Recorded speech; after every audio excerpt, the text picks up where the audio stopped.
key part of our science and technology framework, because it is absolutely essential that we are empowering and enabling individuals and creating those skills from the off. UKRI have already funded STEM inspiration programmes such as the STEM Ambassadors. There's a lot of initiatives that I could take her through, but obviously we're short on time, but we are trying our very best to encourage women and level the playing field. Maria Miller. Mr. Speaker, a trade delegation of more than 40 women who run technology and science businesses in Canada were welcomed by the Trade Secretary at a business event in Lancaster House yesterday. Does my right honourable friend agree with me that support for women in tech across the globe should be an important part of all our international trade work? Thank you, Mr. Speaker. I absolutely agree, and I believe that the event went very well yesterday. And it is important that we also look at our global role models that are British. If we look, for instance, at Professor Dame Angela McLean, who will become the first female government chief scientific advisor. If we look at Dr. Nicola Fox, if we look at Rosemary Coogan, all of these people are flying the flag for women in STEM. Come to Dominic Shimon Bailey. Question number 1, please. Thank you, Mr. Speaker. Thank you, Mr. Speaker. DCIT was created with a single mission: to drive innovation that will deliver improved public services, new, better paid jobs and grow the economy.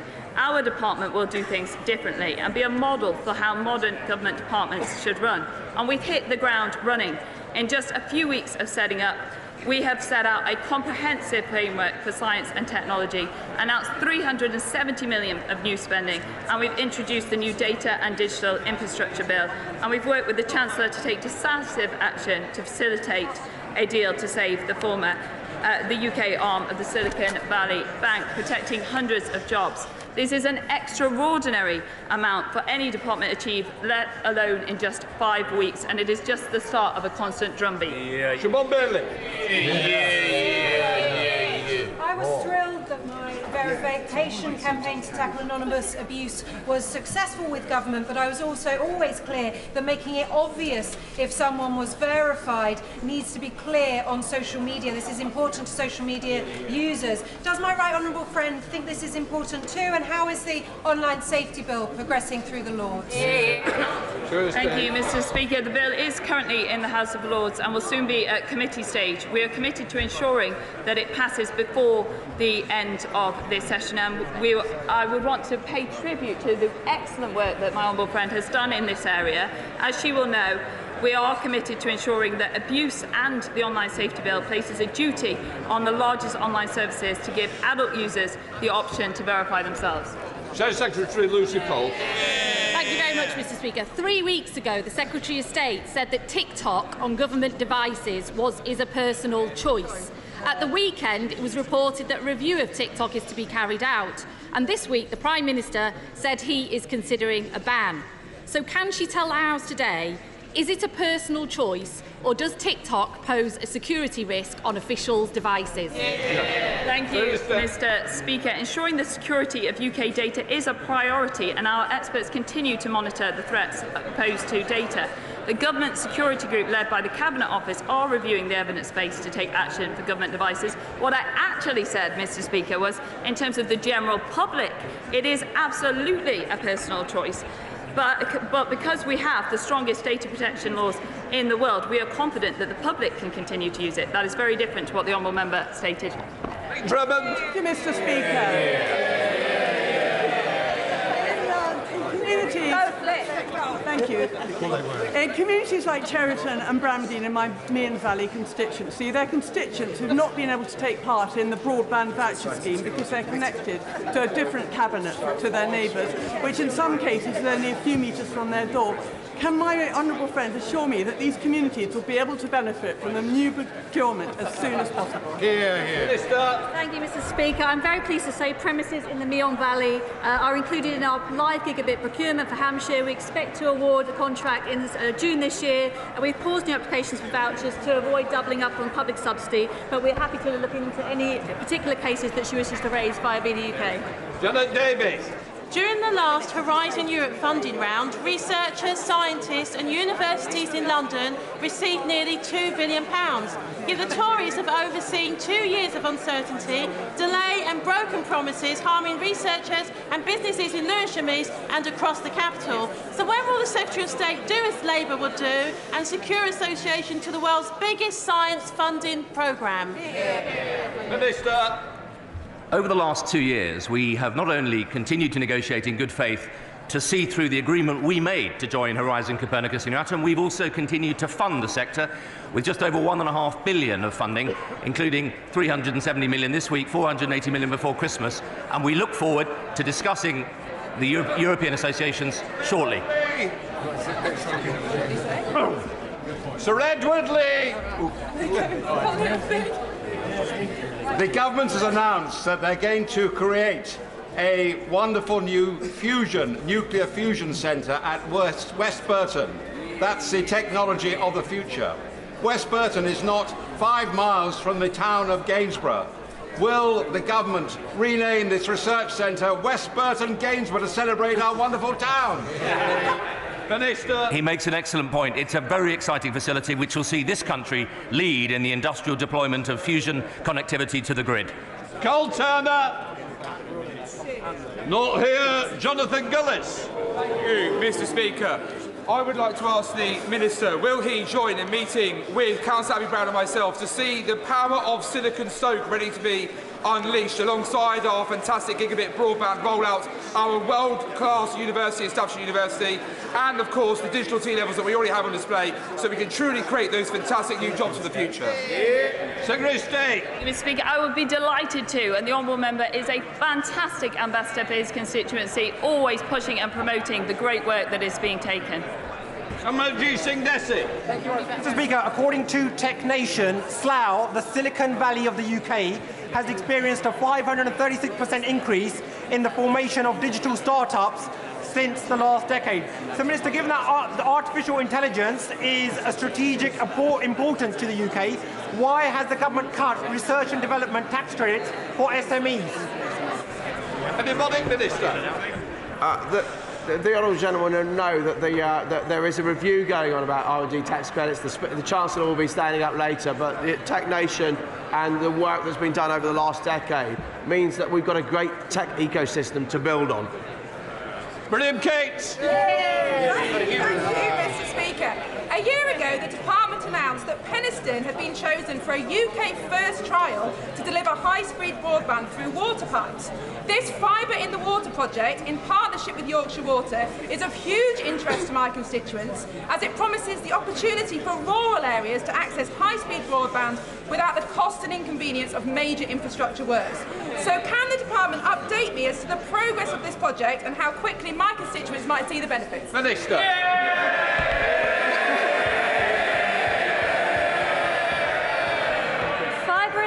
It's been a fantastic and innovative project. We expect to complete research in May, and I hope to be able to update the Honourable Lady on all the fantastic work that she's been doing on this.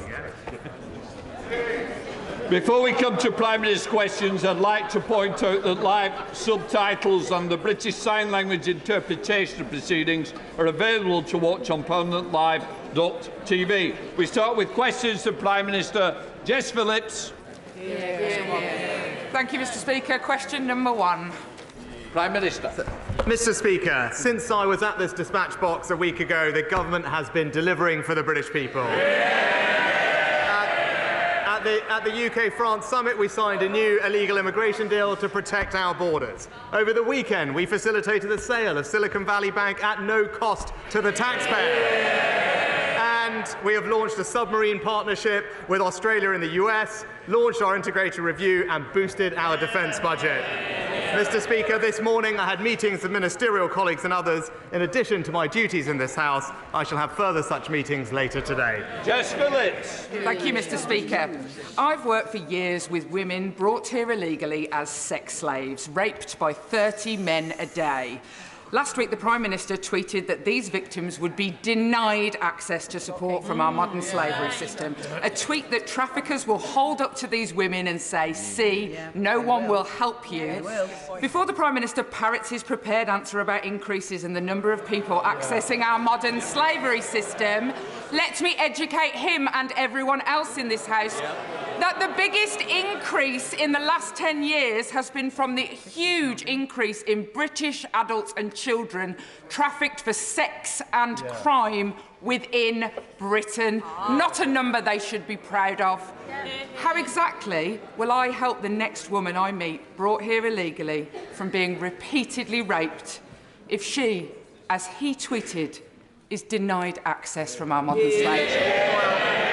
Mr. Speaker, just to correct the Honourable Lady, it is actually now a minority of people in our modern slavery referral system that are from the UK. That was not the intention of the legislation when it was introduced. We have a proud record of supporting victims of modern slavery, and thousands of victims are supported every year here in the UK, and that will not change as we grip illegal immigration. Danny Kruger.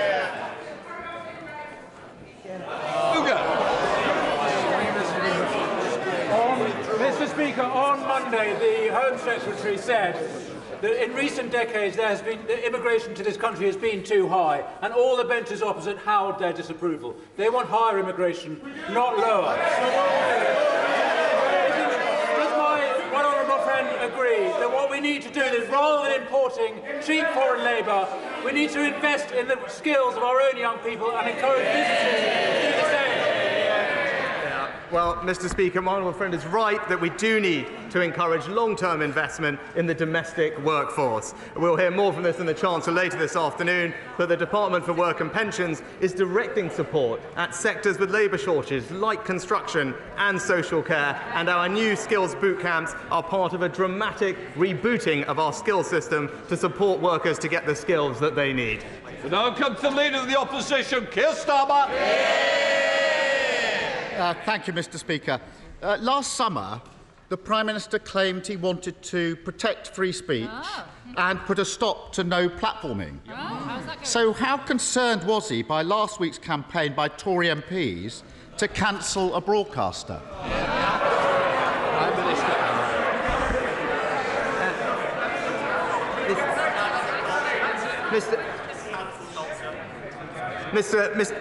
Mr. Speaker, as I said at the time, the issues between Gary Lineker and the BBC were for them to resolve, and I'm very glad that they did, and we can look forward to watching Match of the Day again on our screens. Keir Starmer. Mr. Speaker, the sight of them howling with rage over a tweet, signing greening letters in their dozens, desperately trying to cancel a football highlight show. That should have been laughable. Instead, it led to a farcical weekend, with the national broadcast being accused of dancing to the government's tune by its own employees.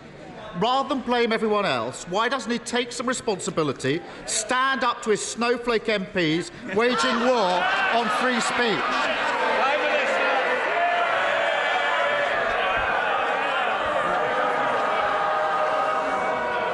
Mr. Speaker, Mr. Speaker, just the usual political opportunism from the leader of the Labour Party. Because I don't know if he noticed. But actually first the Shadow Attorney General and then the Shadow Home Secretary actually criticised the language that had been used in the tweet. But what a surprise. He saw the chance to jump on a political bandwagon and changed his mind. Keir Starmer. So, Mr. Speaker, I'm not being funny. I think our constituents want to get to the budget. The more that you shout, the more you progress questions. So please, my constituents interested if yours are. Keir Starmer. Mr. Speaker, they want more of a Prime Minister who doesn't understand. You can disagree with what somebody says, but still defend their right to say it. He doesn't understand that. We're in a real problem. does he accept that people's concerns about the BBC have been made worse because the government chose to put a Tory donor with no broadcasting experience in charge of the BBC? Prime Minister. Mr. Speaker, as he well knows, the BBC chairman was appointed before I became Prime Minister. He was appointed. He was appointed. And the same applies to this side. This budget matters to the people of this country. They want to hear it. Don't keep questions going longer than need be. Prime Minister. Mr. Speaker, there was a rigorous, independent and long-established process. That appointment was supported by expert panel members, as well as the cross-party DCMS Select Committee. Now, it's right. That process is being independently reviewed by the Office for Commissioner of Public Appointments, and we should allow that review to conclude. Keir Starmer. Mr. Speaker, the problem is the chair of the BBC isn't just any old Tory donor. He's so close to the Prime Minister. Order. Mr. Fabricant, I want you to be in for the budget. Cup of teas don't want to come that early. Mr. Speaker, he's no ordinary Tory donor. He's so close to the Prime Minister, he's been described as his mentor. He helped arrange an £800,000 credit line for the former Prime Minister. A minor detail he forgot to tell the Select Committee, which scrutinised his appointment. Does the Prime Minister think that his friend's position is still tenable? Prime Minister. Well, Mr. Speaker, as I've just said, the Independent Office for Commissioner of Public Appointments is reviewing what was a rigorous, independent process to appoint the chairman. Instead of prejudging and preempting that review, we should let it conclude and wait for the outcome. That is the right way to do things, and that's what the government will do. Keir Starmer. Mr. Speaker, when people with links to the Tory party somehow find themselves in senior positions at the BBC, it's important that their impartiality is seen to be beyond reproach. So has the Prime Minister received assurances that no one with links to the Tory party was lobbied by Tory MPs or involved in the decision that saw Match of the Day effectively cancelled? Prime Minister. Mr. Speaker, as I said, these are matters. These are matters for the BBC to resolve. And it's right. It's right that the BBC, as an important institution, takes its obligations to impartiality seriously. Right? I care about the integrity and impartiality of our institutions, the BBC, but also the civil service, Mr. Speaker. And it's right that those processes carry on properly. But what I would say to him on this matter, there is an independent review. It's right that that process concludes, and he would, I would hope, respect that process. Starmer. He comes here today with these mealy-mouthed platitudes, pretending the actions of his party are nothing to do with him. But the whole country saw how he kept quiet and hid behind the playground bullies while they tried to drive someone out simply for disagreeing with them. An impartial public broadcaster, free of government interference, is a crucial pillar in our country. But isn't that put at risk by the cancel culture addicts on his benches, the BBC leadership that caves into their demands, and a Prime Minister too weak to do anything about them? Mr. Speaker, we're not going to take any lectures on cancel culture from the party opposite. But we know what this is about, and he's avoided it in 6 questions. They're actually the substance of the issue that this underlied this tweet. And that's what has he done in this past week. The only thing he and his party have done is voted against our bill to stop the boats, Mr. Speaker. Siding with people smugglers over the British people. That's the substance of what's happened. Instead, what have we done is conclude a new migration deal with France, Mr. Speaker. We've managed to sign a new defence partnership with our allies, the US and Australia. We've protected British start-ups and we have boosted defence spending. And that, Mr. Speaker, is what delivering for Britain looks like.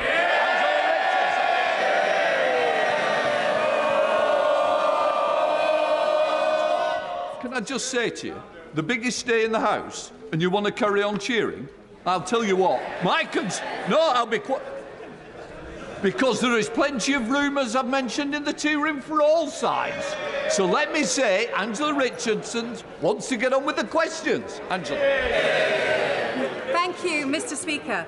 For decades, Surrey Research Park in Guildford has been home to our pioneering space sector, with Surrey Satellite Technology Limited and now Surrey Space Centre's spacecraft project, which recently received £300,000 to train and recruit dedicated space engineers and create facilities to trial space-related technology.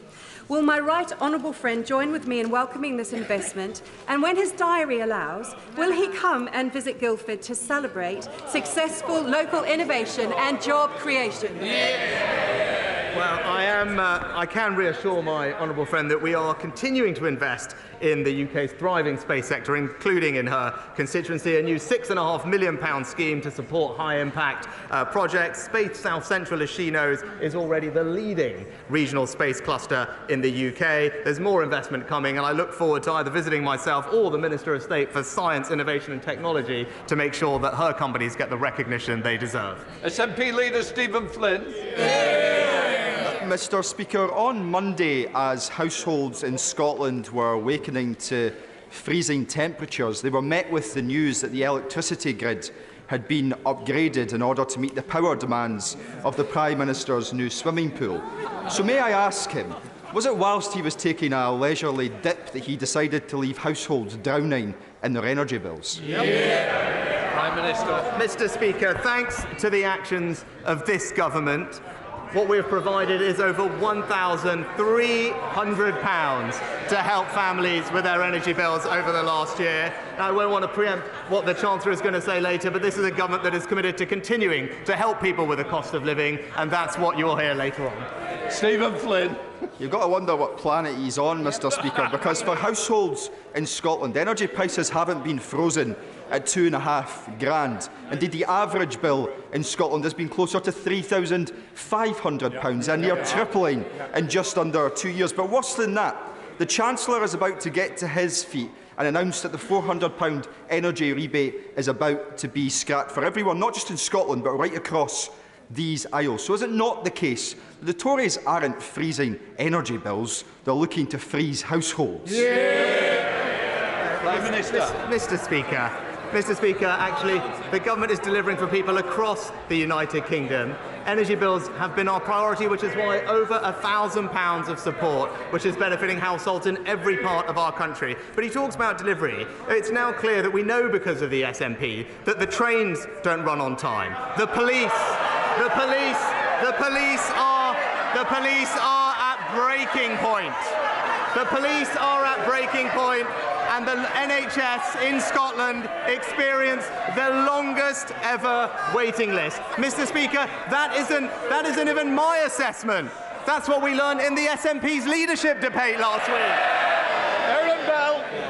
Thank you, Mr. Speaker. Independent retailers are the lifeblood of our high streets and critical to the regeneration of our town centres, so we should cherish and celebrate the entrepreneurs who set them up and run them. With that in mind, would the Prime Minister join me in congratulating the winners of my recent competition to find Newcastle's best-loved independent shops and market stalls, namely Tony Price Quality Butchers, McJulie's, Cheeky Cheesecakes, and the overall winner, Anasma Greek Bakery, who only opened in January 2021 and are already expanding to a second site? Well, I agree with my honourable friend about the incredible benefit that small businesses and independent retailers bring to our high streets and our economy. I congratulate the team at Anasma Greek Bakery for winning the competition, and I know that they will feel reassured by their government's investment in his constituency through the Towns deal that they have, and of course funding from the Future High Streets Fund. Stephen Furry. Thank you very much, Mr. Speaker. Just ahead of St Patrick's Day, can I thank the Prime Minister for his recent deep engagement with Northern Ireland, in particular the conclusion of the Windsor Framework, and hopefully we will see the executive restored shortly. However, that executive is facing a spiral of budget cuts, which will stop it from transforming public services on an invest-to-save basis and investing in a prosperity agenda. So will the Prime Minister and indeed the Chancellor work with the Northern Ireland parties on a financial package in order to transform Northern Ireland, accepting the need for strict conditions and a real focus on key areas such as health, education, skills and infrastructure? Well, can I thank the honourable gentleman and his colleagues and his party for the engagement they had in the run-up to the Windsor Framework. It was helpful and I appreciated his constructive involvement. And my right honourable friend, the Northern Ireland Secretary, has been working closely and will work closely with all Northern Irish parties, leading discussions on a wide range of issues, including the public finances, because I believe what the honourable gentleman believes is that the people of Northern Ireland need and deserve effective, accountable, devolved government up and running as quickly as possible, and I hope that those talks can be constructive in leading to that aim. Bob Blackman. Thank you, Mr. Speaker. In 2016, the current Mayor of London promised 0 strikes on London Underground. Today is the 135th day of strikes since then. Will my right honourable friend join with me in condemning those strikes that have brought misery to the travelling public in London, and also condemn the Mayor of London for his failure to address this? Mr. Speaker, my honourable friend is absolutely right about the misery being inflicted on Londoners by the incompetent running of TfL. It's worth bearing in mind, not only do the party opposite vote against our minimum service levels, which will provide respite for the hard-working British public, that the Mayor of London, since the pandemic, has received £6 billion of additional funding for transport services. So for us to be in the situation that we find ourselves in today is simply unacceptable. Thank you, Mr. Speaker. An investigation reported in The Guardian and the BBC revealed that in the last year, on more than 450 instances, sewage was leaking into cancer wards, maternity units and A&E departments. Without urgent action, the legacy of this Conservative government on the NHS will be an image of a nurse cleaning up sewage around a patient in a crumbling hospital. Will the Prime Minister commit to that pledge of building 40 hospitals by 2030, including in West Hertfordshire, and will he establish a fund to repair those hospitals that are in a dire state of disrepair? Mr. Speaker, we are investing record sums in NHS Capital to upgrade dozens of hospitals across the country, but in particular to build 40 new hospitals, and we are committed in particular to a new hospital scheme at West Hertfordshire Hospital NHS Trust as part of that programme, and the programme is working closely with the Trust on their plans in line with the approach that we have taken nationally. Mark Plitchard. Speaker, does the Prime Minister agree with me that agri-tech is a vital part of the UK economy, and in particular the excellent work of the Crop and Environment Research Centre at Harper Adams University in Shropshire? I know he has a busy schedule, but could he dispatch the Secretary of State to come and look at that research centre, and in particular the women leading science and maths at Harper Adams, and indeed leading the world? Well, Mr. Speaker, I agree with my honourable friend, and in particular Harper Adams is a fantastic example of the type of innovation and skills provision that we need in our agri-tech sector, and that's why I'm pleased post-Brexit that we can introduce the gene editing bill, Mr. Speaker, which will help drive productivity and efficiency in our agricultural sector even further. Speaker, the government promised the 40 new hospitals 3 years ago, and the Prime Minister's just expressed his intention to proceed again. 2 years ago, in St Mary's Paddington Hospital serving my constituency, a ward ceiling fell in during floods, the eye hospital was closed by a fire, and the birth centre and maternity wards are threatened by structural problems. This week, Trust managers said the infrastructure is having an increasing impact on staff and patients. We just can't afford to continue to waste money on failing buildings. But the hospital is waiting for the commitment from the government for the funding under the New Hospitals programme. Will today be the day that the Prime Minister commits to that specifically? Well, Mr. Speaker, as I said in my previous answer, the government is committed to the New Hospitals programme. We've committed record sums to NHS Capital, not just for that programme, but for smaller scale upgrades across the country, and those conversations with her trust and others are happening in the same way across the country, and I look forward to those conversations continuing. Nicky Aitken.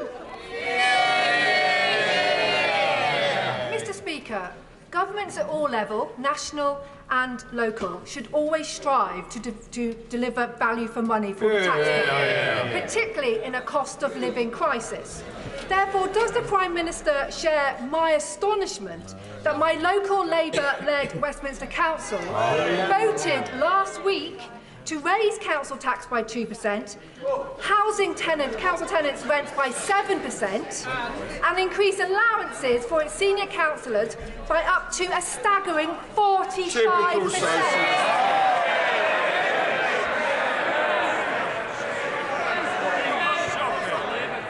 Prime Minister, you've got to answer. Well, Mr. Can I just say, Prime Minister, I don't know who's giving you the advice, but take it from the chair. Please answer. Mr. Speaker, it is disappointing to see that I think it's been just under a year that the now Labour-run Westminster Council has put its own councillors' pay ahead of everything else. I can't quite believe the figures that we heard from Honourable Friend. A staggering, an eye-watering 45% pay increase when people across our country and indeed the ward are suffering cost of living pressures. It's clear, Mr. Speaker, that it's only Conservative-run councils that deliver for their residents. Thank you, Mr. Speaker. Mr. Speaker, every child in the UK is entitled to free NHS dental treatment, but with 80% of practices not accepting children as new patients, is the Prime Minister proud of his record on our children's dental health? Mr. Speaker, we're investing £3 billion in NHS dentistry, and because of the reforms to the contract, there will be about 10% more activity this year above contracted levels. There are 500 more dentists in the NHS today, but also, I think, almost a 45% increase in the amount of dental care being provided to children. Eric Thomas. Thank you, Mr. Speaker. 5 years ago, £40 million of public funds were set aside for brain tumour research, but recent government figures suggest that a little as a quarter of that money has been deployed to researchers. The mechanism to distribute research funding effectively is broken. As a result, the brain tumour community has not seen the breakthroughs in treatment and survival rates that many of us believe they should have. Does my friend the Prime Minister agree with me that a unique, complex disease needs a unique response? And in what is Brain Tumour Awareness Month, will he make brain cancer a critical research priority across all cancers? Well, can I thank my honourable friend for his thoughtful and powerful question. He's absolutely right about the importance of medical research being expedited so we can deliver better care for the people who are affected. I'll make sure that he gets a meeting with the relevant minister so we can ensure that that funding gets out to the people who need it and we can bring relief to them as quickly as we can. Joanna Chung. Thank you, Mr. Speaker. With the encouragement of the British government, female prosecutors and female judges in Afghanistan stood up for the rule of law and for a more inclusive and equal nation. Those left behind are in mortal danger. Last year, I met with senior officials at the Foreign Office who were open to making a specific case for at least some of these women to be relocated to the United Kingdom. But nothing has happened since then. This dire situation requires a prime ministerial intervention. So I'm not asking to meet the Prime Minister's officials or his ministers. I'm asking him directly, will he meet with me to see what we can do for these women? Prime Minister. I'm very happy to meet with the Honourable Lady, and she will know that we take our obligations to those who helped and served in Afghanistan extremely seriously, both through the ARAP scheme and the ACRS scheme. We have already brought 20,000 refugees from Afghanistan to the UK. We've worked closely with the UNHCR and others on those legal routes, but I'd be happy to meet with her to ensure that we're targeting our compassion, our generosity on the people who most need it and not those who are coming here illegally. Caroline Ansell. Mr. Speaker, at the height of the pandemic, centre-assessed grades allowed our young people to move forward with their lives. Lara, my very brave young constituent, is now battling cancer and will not sit the GCSE exams she has worked so hard for and could be left with only a certificate of recognition. In exceptional circumstances such as these, why can't the same principle apply? Would my right honourable friend, the Prime Minister, look compassionately at this situation? Prime Minister. Start by sending my best wishes to Lara and thanking my honourable friend for raising her case in Parliament. Of course, it's incredibly upsetting and challenging for children and young people to be diagnosed with a serious illness, and especially so close to their exams. Now, there are allowances that are made, and in the first instance, students will speak to their school or their college to make those reasonable adjustments, but I'll be happy to make sure that we work with my honourable friend to find a resolution in Lara's case. Dr. Rupahat. Mr. Speaker, I welcome the PM's numeracy drive, but did he know that some 7.1 million adults in England are functionally illiterate? It's often diagnosed late in life, like with TV's J Blades, if at all. So would he thank the entirely voluntary Read Easy, who are turning this round at just £250 cost per new reader, and commit to a national strategy for eradicating this problem that's costing our economy $25 billion a year in lost competitiveness? Mr. Speaker, I agree with the Honourable Lady. Literacy and numeracy are critical for adults to be able to participate both in society and the economy. I'm happy to praise Read Easy for the work that they do. I look forward to learning more about them. But the best way to solve this problem is to ensure that our young children get the reading skills and training and education that they need. And I'm so pleased that because of the reforms introduced by this previous Conservative governments, particularly with phonics, we have now marched up the international league table and have some of the best results for reading that we've seen in a very long time. Richard Fuller. Thank you, Mr. Speaker. More than a quarter of the economic output of this country is in sectors overseen by some of our major regulators, such as Ofwat and Ofgem. But historically, there's been very little in the way of oversight to say whether they're doing a good job or a bad job, whether they're achieving international best practice or not. So can the Prime Minister look to see what he can do to address this historical oversight and enable regulators to play their part in ensuring economic growth? Well, Mr. Speaker, as always, my honourable friend makes a very thoughtful point, and he's absolutely right about the importance of our regulators in driving growth, competitive investment in our economy. I know the Chancellor will have something to say on this later on, but he should rest assured that we will keep at it to make sure that there is accountability and oversight of our regulators. We all want to see more growth in our economy, and they need to play their part in delivering it. Reb Stringer. Mr. Speaker, 20 years after defeat in the Second World War, the first Japanese bullet train travelled the 300 miles from Tokyo to Osaka at 200 miles an hour.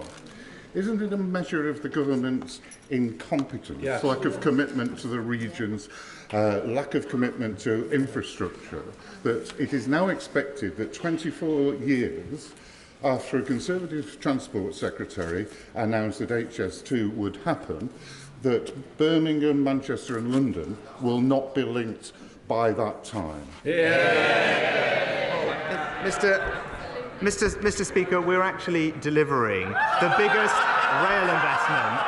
Mr. Speaker, the biggest rail investment since the Victorian era. And I just gently point out to the honourable gentleman, compared to when Labour were last in office, the investment going into the north is 30% higher every single year under this Conservative government. We are delivering for communities across the north with more trains, more buses, more stations and more roads, because a Conservative government doesn't just talk about it, it gets on and delivers it. Sir Robert Neal. Thank you, Mr. Speaker. I hope very much that later today we'll hear news of help for motorists and small businesses. But for motorists and small businesses in Bromley and the rest of Outer London, they're going to be hard hit later this year by the Mayor of London's stealth tax in the form of an ultra-low emission charge. Costs money and jobs. Isn't it time to revisit the Local Government Act and revise it so that such charges can only be imposed on London boroughs with the consent of the boroughs themselves?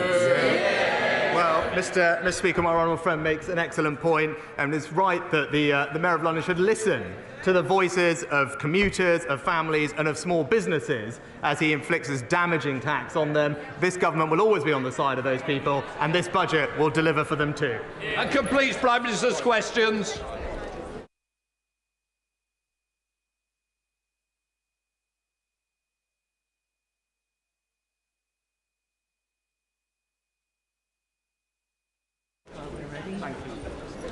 Order!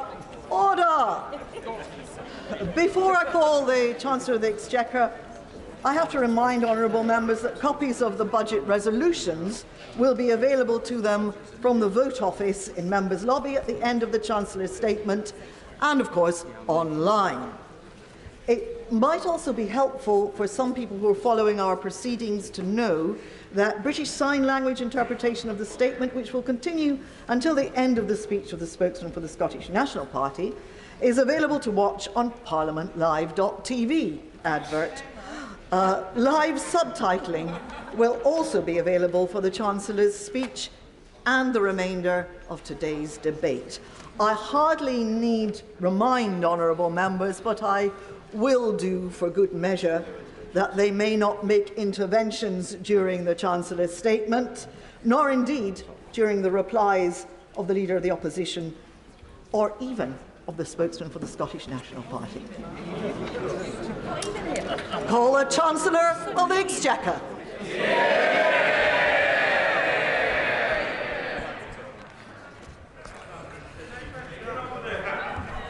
Madam Deputy Speaker, in the face of enormous challenges, I report today on a British economy which is proving the doubters wrong. In the autumn, we took difficult decisions to deliver stability and sound money. Since mid-October, 10-year gilt rates have fallen, debt servicing costs are down, mortgage rates are lower, and inflation has peaked.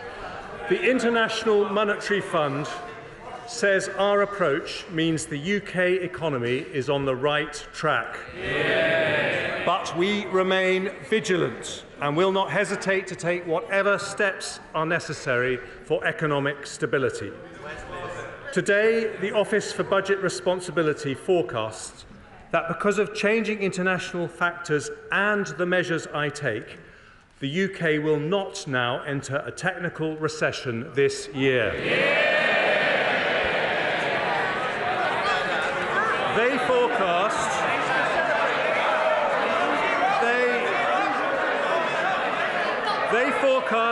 we will meet the Prime Minister's priorities to halve inflation, reduce debt and get the economy growing.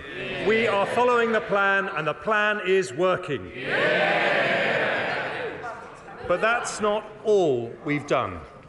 In the face of a cost of living crisis, we have demonstrated our values by protecting struggling families with a £2,500 energy price guarantee, one-off support and the uprating of benefits with inflation. Taken together, these measures are worth £94 billion over this year and next, one of the largest support packages in Europe.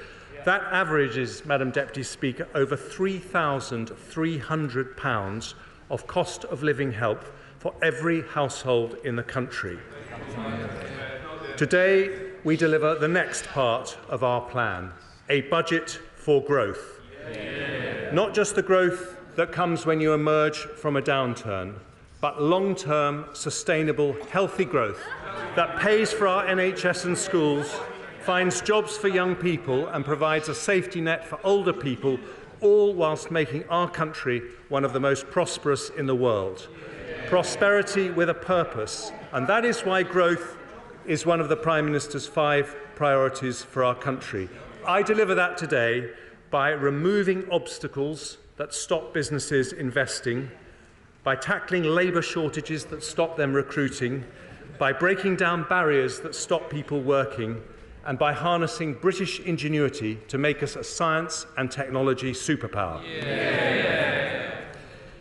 I start with the forecasts produced by Richard Hughes and his team at the Independent Office for Budget Responsibility, who I thank for their diligent work.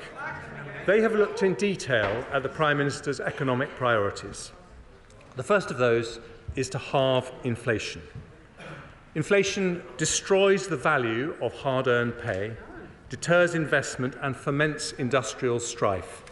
This government remains steadfast in its support for the Independent Monetary Policy Committee at the Bank of England as it takes action to return inflation to the 2% target. Despite continuing global instability, the OBR report today that inflation in the UK will fall from 10.7% in the final quarter of last year to 2.9% by the end of 2023. That is more than halving inflation. High inflation, Madam Deputy Speaker, is the root cause of the strikes we've seen in recent months. We will continue to work hard to settle those disputes, but only in a way that does not fuel inflation. Part of the fall in inflation predicted by the OBR happens because of additional measures I take today. Firstly, I recognise that even though wholesale energy prices have been falling, there is still enormous pressure on family finances. Some people remain in real distress, and we should always stand ready to help when we can. So after listening to representations from Martin Lewis and other experts, I today confirm that the energy price guarantee will remain at £2,500 for the next 3 months. This means the £2,500 cap for the typical household will remain in place when energy prices remain high ahead of an expected fall in prices from July. This measure will save the average family a further £160 on top of the energy support measures already announced. The second measure concerns over 4 million households on prepayment meters. They're often the poorest households, but they currently pay more than comparable customers on direct debit. Ofgem has already agreed with suppliers a temporary suspension to forced installations of prepayment meters, but today I go further and confirm we will bring their charges in line with comparable direct debit charges. Under a Conservative government, the energy premium paid by our poorest customers, our poorest households, is coming to an end. Next, I have listened to representations from the honourable members for East Devon, North Cornwall, Combe Valley and Central Suffolk and North Ipswich about the risk to community facilities, especially swimming pools, caused by high costs. When times are tough, such facilities matter even more. So today I am providing a £63 million fund. Order! We want to hear what the Chancellor of the Exchequer is actually saying. Enough. Chancellor. Today I am providing a £63 million fund to keep our public leisure centres and pools afloat. I have also heard from my right honourable friend, the Charities Minister, and his Secretary of State about the brilliant work third sector organisations are doing to help people struggling in tough times. They can often reach people in need that central or local government cannot. So I will give his department £100 million to support thousands of local charities and community organisations do their fantastic work. I also note the personal courage of one of my predecessors, my right honourable friend from Bromsgrove, in talking about the tragedy of suicide and the importance of preventing it. We already invest a lot in this area, but I will assign an extra £10 million over the next 2 years, nearly £1 million for every year that he's been in Parliament, to help the voluntary sector play an even bigger role in stopping families experiencing that intolerable heartache. My penultimate cost of living measure concerns one of our other most treasured community institutions, the Great British Pub. In December, I extended the alcohol duty freeze until the 1st of August, after which duties will go up in line with inflation in the usual way. But today I will do something that was not possible when we were in the EU and significantly increase the generosity of draft relief so that from the 1st of August the duty on draft products in pubs will be up to 11 pence lower than the duty in supermarkets. It's a differential a Conservative government will maintain as part of a new Brexit pubs guarantee. Madam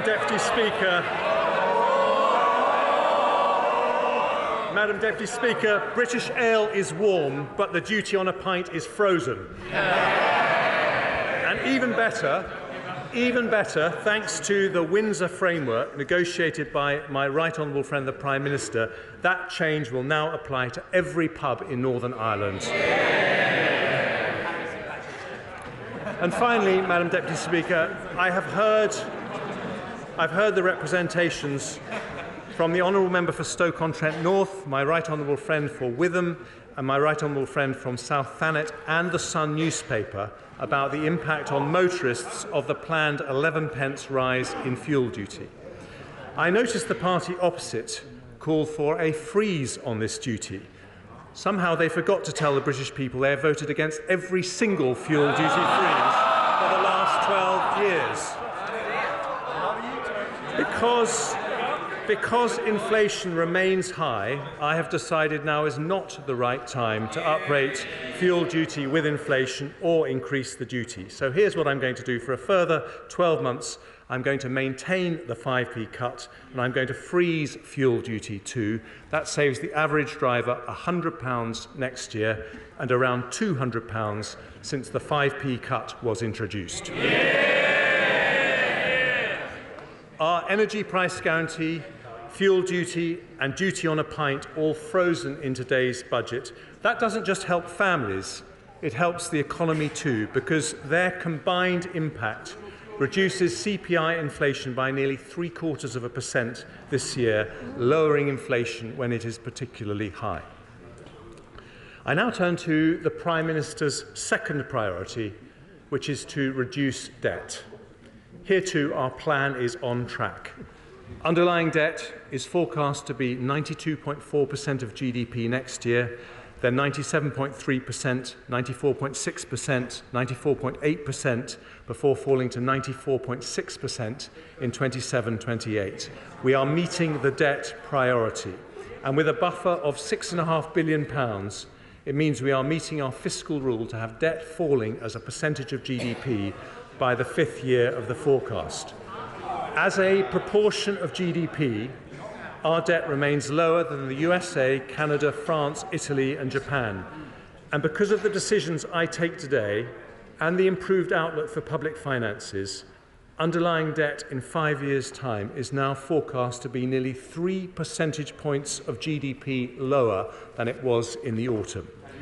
That means more money for our public services and a lower burden for future generations, deeply held conservative values which we put into practice today. At the autumn statement, I also announced that public sector net borrowing must be below 3% of GDP over the same period. The OBR confirmed today that we're meeting that rule with a buffer of £39.2 billion. In fact, our deficit falls in every single year of the forecast, with borrowing falling from 5.1% of GDP in 23-24 to 3.2% to 2.8% to 2.2% and 1.7% in 27-28. Even better, in the final 2 years of the forecast, our current budget is in surplus, meaning we only borrow for investment and not for day-to-day spending. Day-to-day departmental spending will grow at 1% a year on average in real terms after 24-25 until the end of the forecast period. Capital plans are maintained at the same level set at the autumn statement. We will uprate tobacco duty and we will freeze the gross gaming duty yield bands. We're also maintaining the starting rate for savings and ISA subscription limits, and we'll bring forward a range of measures to tackle promoters of tax avoidance schemes. Madam Deputy Speaker, taken together, today's measures lead to a slightly lower overall tax burden for the rest of the Parliament compared to the OBR's autumn forecast. Other parties run out of money, but a Conservative government is reducing borrowing and improving our public finances.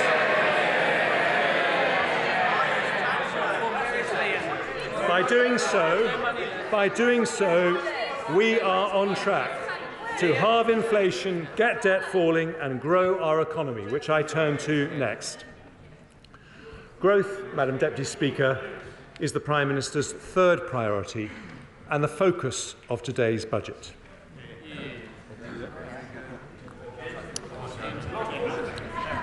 "13 years ago, we inherited an economy that had crashed. But since they might They might want to listen to this, because since 2010, we've grown more than major countries like France, Italy or Japan, about the same as Europe's largest economy, Germany. We've halved unemployment, we've cut inequality, we've reduced the number of workless households by 1 million. For the first time ever, because of rises in tax thresholds made by successive Conservative chancellors, people in our country can earn £1,000 a month without paying a penny of tax or national insurance. The party opposite opposed those tax reductions, but they have helped lift 2 million people out of absolute poverty after housing costs, including 400,000 pensioners and 500,000 children. That averages 80 pensioners and 100 children lifted out of poverty for every single day we've been in office. And today we face the future with extraordinary potential. The World Bank said that of all big European countries, we are the best place to do business. Global chief executives say that apart from America and China, we are the best country to invest in.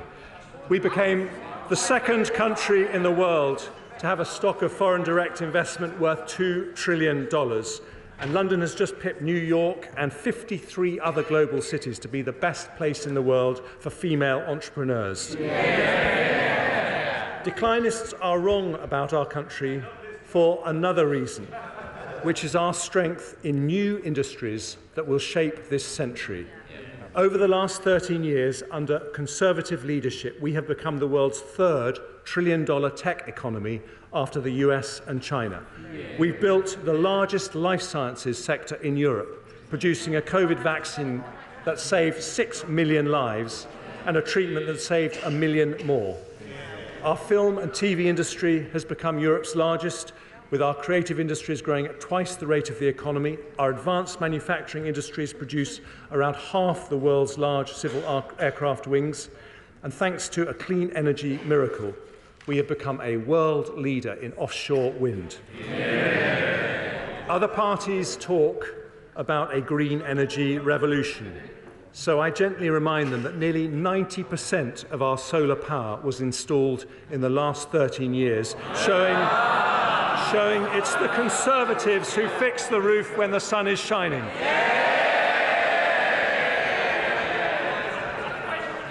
Now, let's turn to what the OBR say about our growth prospects. In November, they expected that the UK economy would enter recession in 2022 and contract by 1.4% in 23. That left many families feeling concerned about the future. But today, the OBR forecast we will not enter a recession at all this year, with a contraction of just 0.2%. And after this year, the UK economy will grow in every single year of the forecast period by 1.8% in 24, 2.5%, 2.1% and 1.9% in 27. They also expect the unemployment rate to rise by less than 1 percentage point to 4.4%, with 170,000 fewer people out of work compared to their autumn forecast. Madam Deputy Speaker, that return to growth has direct consequences for our role on the global stage. I am proud that we are giving the brave people of Ukraine more military support than anyone else in Europe. On Monday, we were able to go even further, with my right honourable friend announcing a £5 billion package of funding for the Ministry of Defence, an additional £2 billion next year and £3 billion the year after. Today, following representations from our persuasive Defence Secretary, I confirm that we will add a total of £11 billion to our defence budget over the next 5 years, and it will be nearly 2.25% of GDP by 2025. We were the first large European country to commit to 2% of GDP for defence, and we will now raise that to 2.5% as soon as fiscal and economic circumstances allow. And following representations from the equally persuasive Minister for Veterans Affairs, I am today also increasing support for our brave ex-servicemen and women. We will provide a package worth over £30 million to increase the capacity of the Office for Veterans Affairs, support veterans with injuries returning from their service, and increase the availability of veteran housing. But to be Europe's biggest defender of democracy, we must build Europe's most dynamic economy. That means tackling our long-standing productivity issues, including two in particular which I address today: lower business investment and higher economic inactivity than other countries. Too often, companies struggle to recruit, and even when they do, output per employee is lower.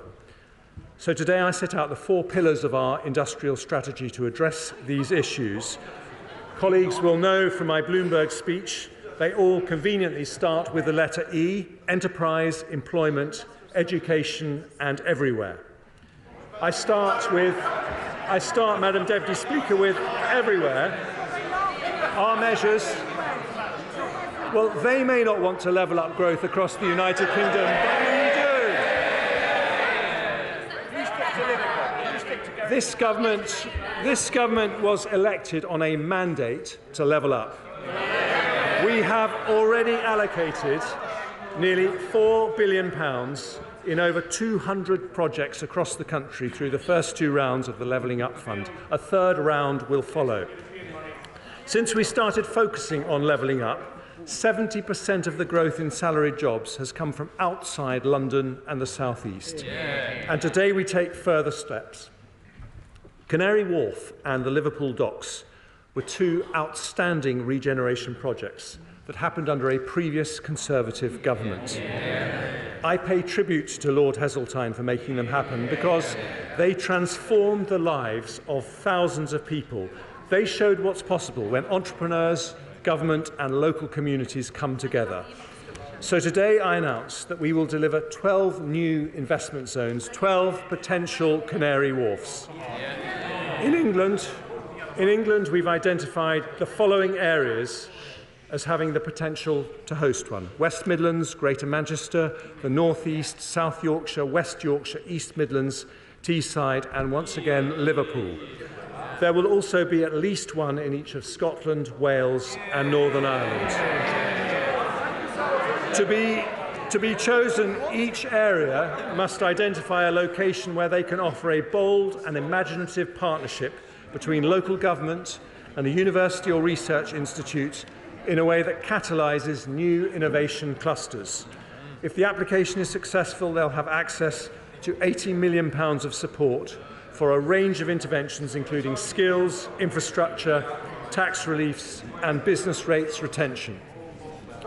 Working together with our formidable Levelling Up Secretary, I also want to give some further support to levelling up areas under the E of everywhere.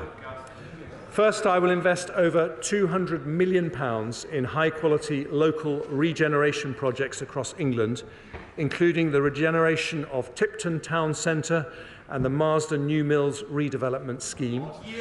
I'm also announcing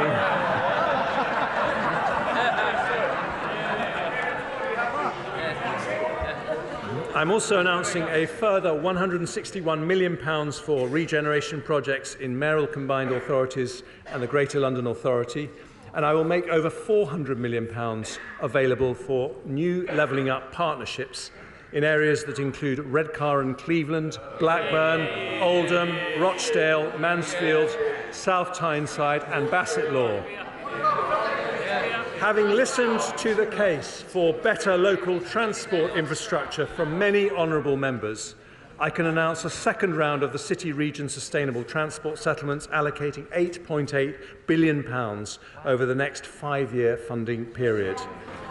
And following a wet then cold winter, I have also received particularly strong representations from my honourable friends from North Devon, South West Devon and Newton Abbot, as well as Councillor Peter Martin from my own constituency, about the curse of potholes.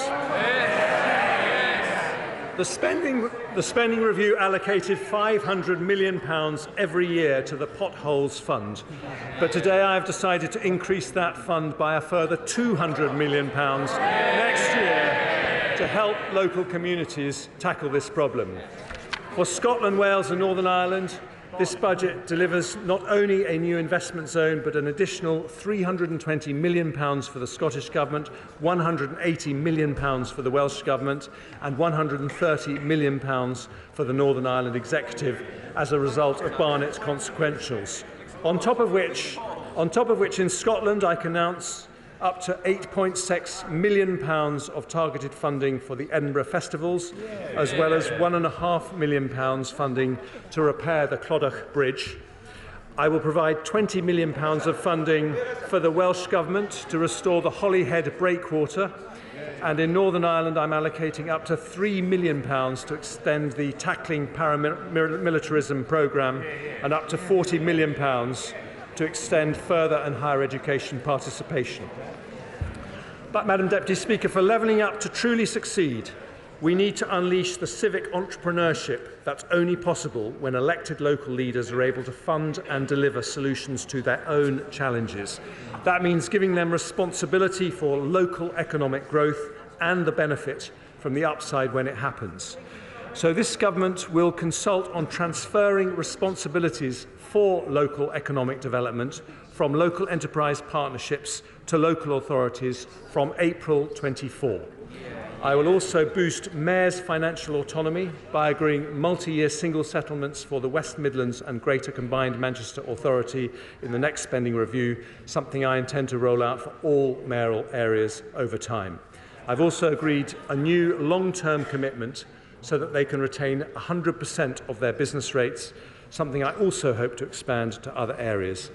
Investment zones, regeneration projects, levelling up partnerships, local transport infrastructure and business rates retention, more control for local communities over their economic destiny, so we will level up wealth and opportunity everywhere. Yeah. Today's priority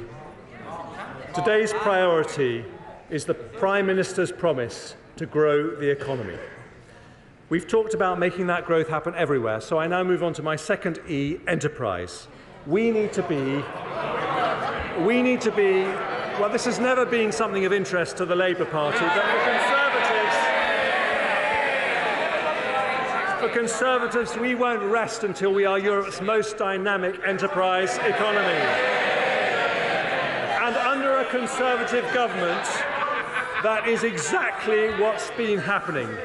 Since 2010, we have 1 million more businesses in the UK, a bigger increase than Germany, France or Italy.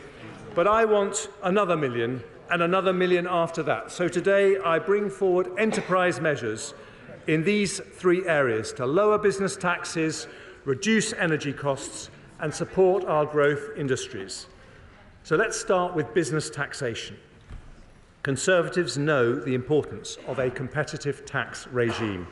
We already have lower levels of business taxation than France, Germany, Italy or Japan. But I want us to have the most pro-business, pro-enterprise tax regime anywhere.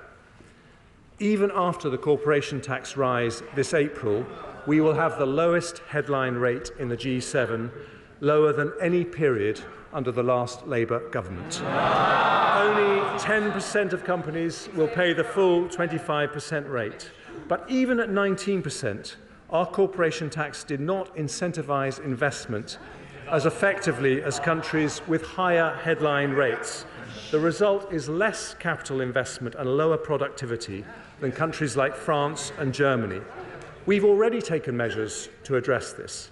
For larger business, we've had the super deduction, introduced by my right honourable friend, the Prime Minister, which ends this month. For smaller businesses, we've increased the annual investment allowance to £1 million, meaning 99% of all businesses can deduct the full value of all their investment from that year's taxable profits. If the super deduction was allowed to end without a replacement, we would have fallen down the international league tables on tax competitiveness and damaged growth. As a Conservative, I could not allow that to happen. So today I can announce we will introduce a new policy of full capital expensing for the next 3 years, with an intention to make it permanent as soon as we can responsibly do so. That means that every single pound a company invests in IT equipment, plant or machinery can be deducted in full and immediately from taxable profits. It is a corporation tax cut worth an average of £9 billion a year for every year that it's in place. And its impact on the economy will be huge. The OBR says it will increase in business investment by 3% for every year it's in place. This decision makes us the only major European country with full expensing and gives us the joint most generous capital allowance regime of any advanced economy. Madam Deputy Speaker, I understand the party opposite is reviewing business taxes. Let me save them the bother. They put them up, we cut them.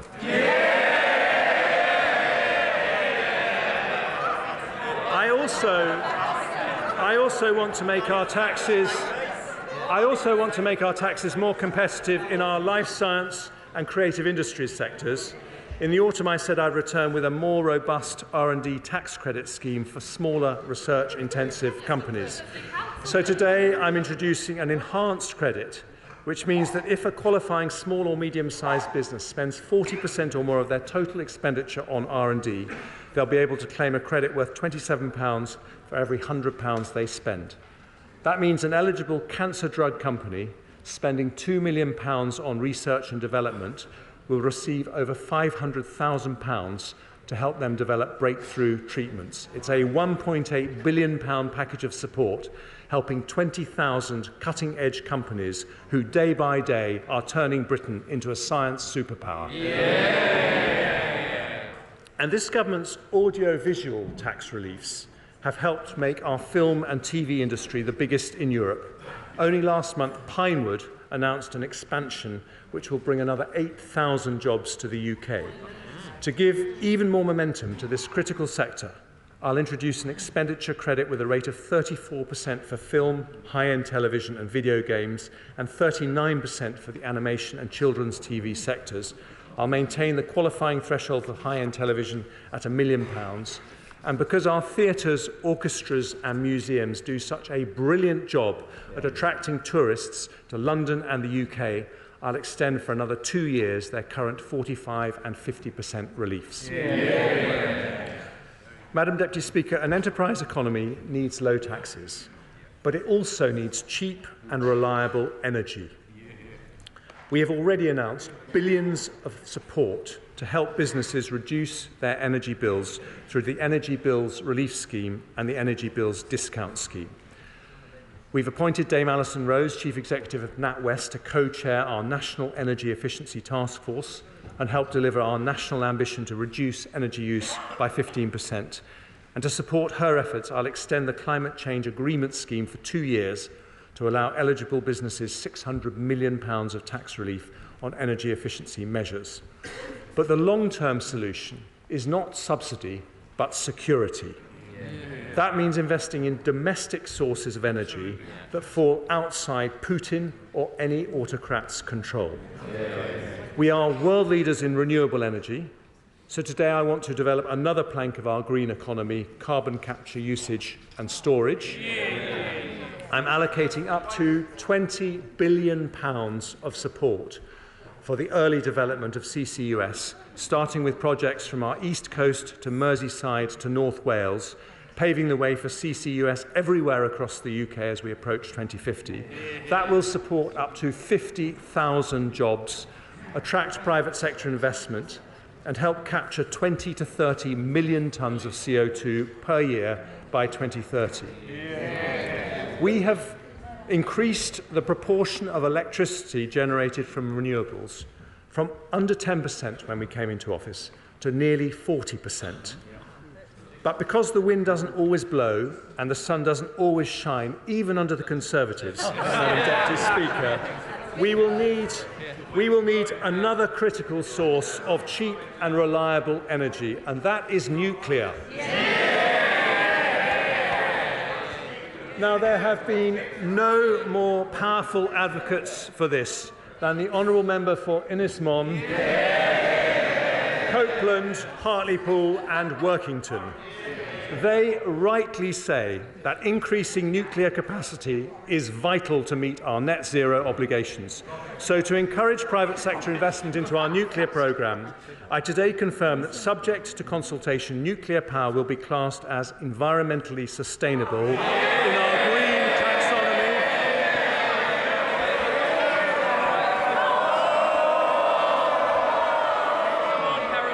That will give it access to the same investment incentives as renewable energy. And alongside that will come more public investment. In the autumn statement, I announced the first state-financed investment in nuclear for a generation, a £700 million investment in Sizewell C. Today, I can announce two further commitments to deliver our nuclear ambitions. Firstly, following representations from our energetic Energy Security Secretary, I am announcing the launch of Great British Nuclear, which will bring down costs and provide opportunities across the nuclear supply chain to help provide 1/4 of our electricity by 2050. And secondly, it's so good to hear Labour in favour of nuclear energy.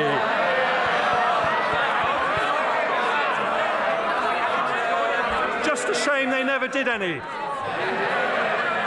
And secondly, I'm launching the first competition for small modular reactors. It will be completed by the end of this year, and if demonstrated as viable, we will co-fund this exciting new technology. Finally, under the E of enterprise, Madam Deputy Speaker, I come to our innovation economy, a central area of national competitive advantage for the United Kingdom. Over the weekend, I worked night and day with the Prime Minister and the Governor of Bank of England to protect the deposits of thousands of our most cutting-edge companies. We successfully secured the sale of the UK arm of Silicon Valley Bank to HSBC, so the future of those companies is now safe in the hands of Europe's biggest and one of its most creditworthy banks. But those events show that we need to build a larger, more diverse financing system where the benefits of investment in high-growth firms are available to more investors. So I will return in the autumn statement with a plan to deliver that. It will include measures to unlock productive investment from defined contribution pension funds and other sources, make the London Stock Exchange a more attractive place to list, and complete our response to the challenges created by the US Inflation Reduction Act. However, when it comes to our innovation industries, there are two areas I want to make progress on today.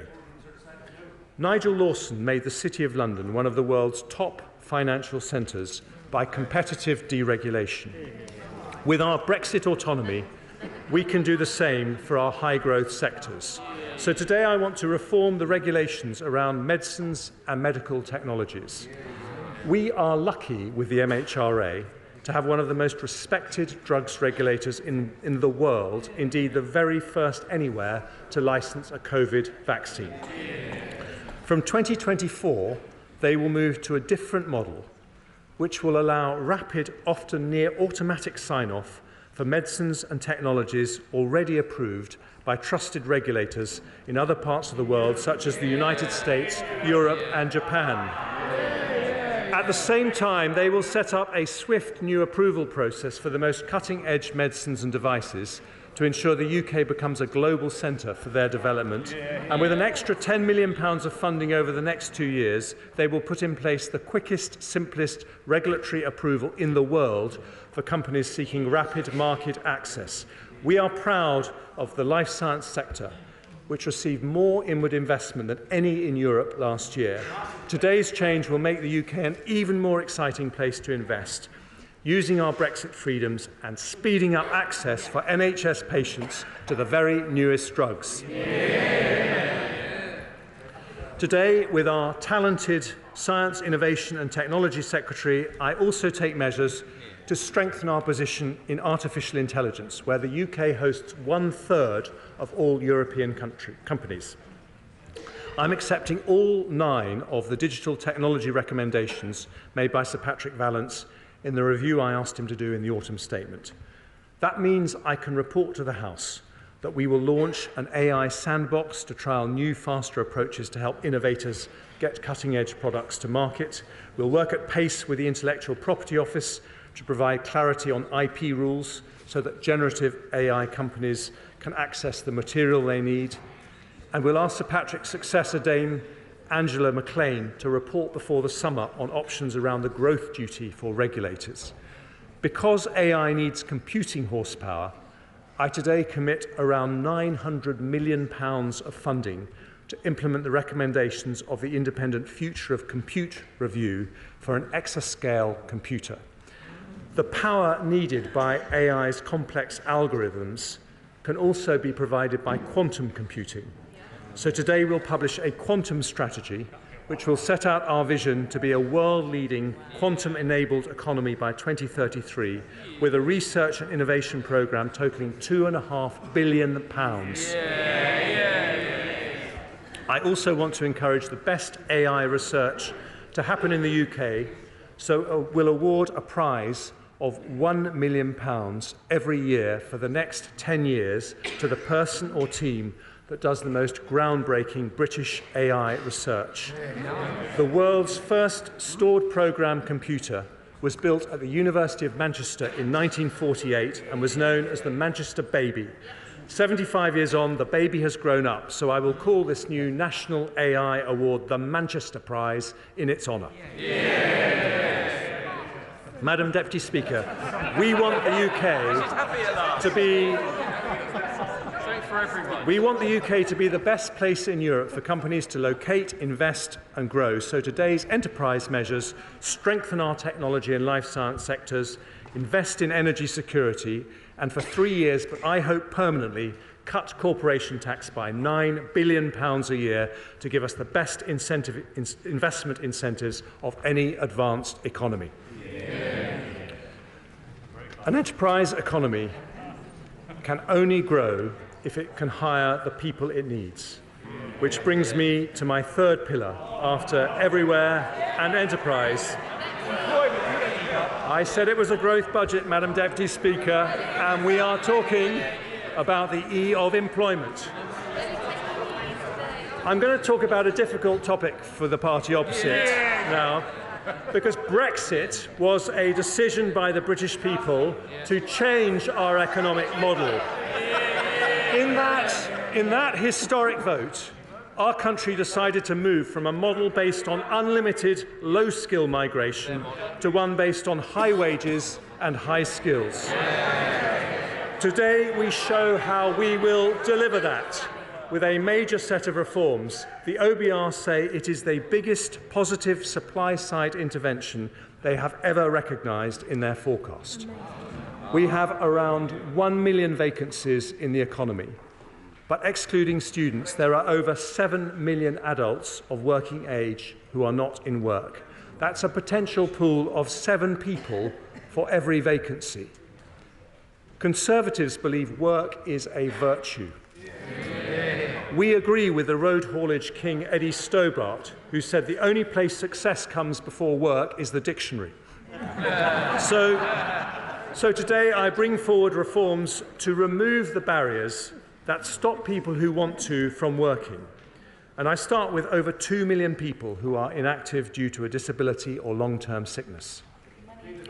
Thanks to the reforms courageously introduced by the Right Honourable Member for Chingford and Woodford Green, the number of disabled people in work has risen by 2 million since 2013.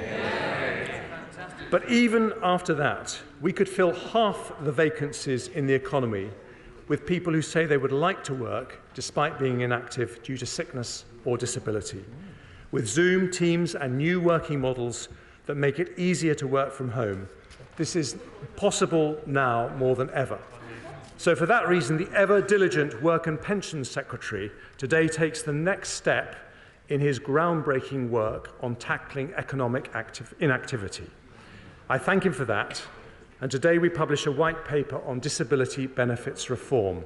It is the biggest change to our welfare system in a decade. His plans will abolish the work capability assessment in Great Britain and separate benefit entitlement from an individual's ability to work. As a result, disabled benefit claimants will always be able to seek work without fear of losing financial support.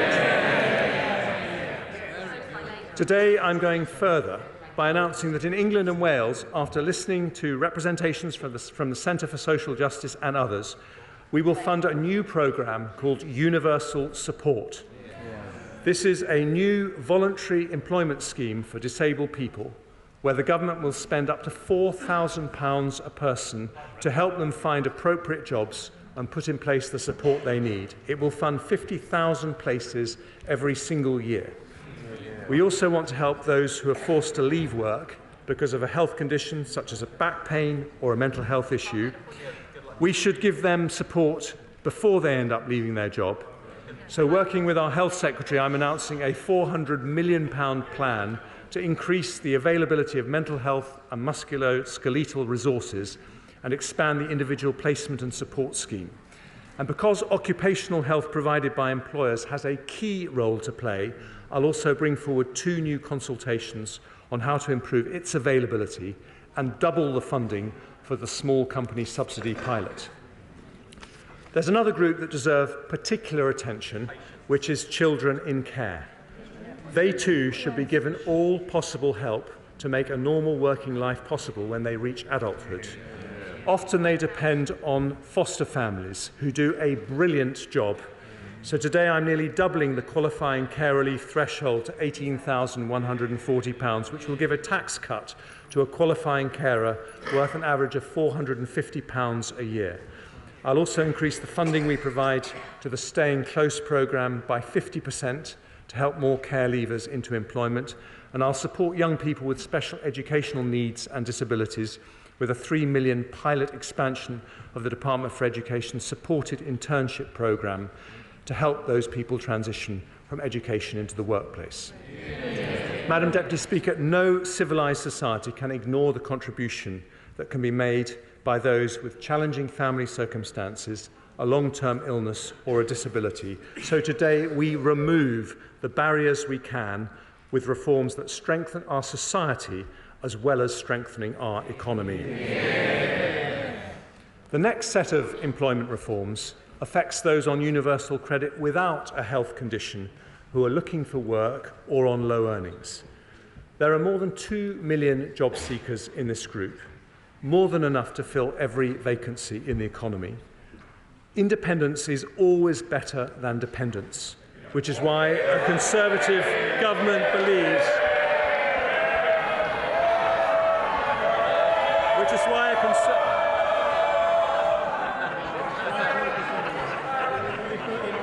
with some exceptions, Madam Deputy Speaker. Independence is always better than dependence, which is why a Conservative government believes those who can work should. So sanctions will be applied more rigorously to those who fail to meet strict work search requirements or choose not to take up a reasonable job offer. And for those working low hours, we will increase the administrative earnings threshold from the equivalent of 15 hours to 18 hours at national living wage for an individual claimant, meaning that anyone working below this level will receive more work coach support alongside a more intensive conditionality regime. The next group of workers I want to support are those aged over 50. My younger officials have termed these people older workers, although as a 56-year-old myself, I prefer the term experienced. Fully 3.5 million people of pre-retirement age over 50 are not part of the labour force, an increase of 320,000 since before the pandemic. We now have the 23rd highest inactivity rate for over 55s in the OECD. If we match the rate of Sweden, we would add more than 1 million people to our national labour force. Madam Deputy Speaker, I say this not to flatter you, but older people are the most skilled and experienced people we have.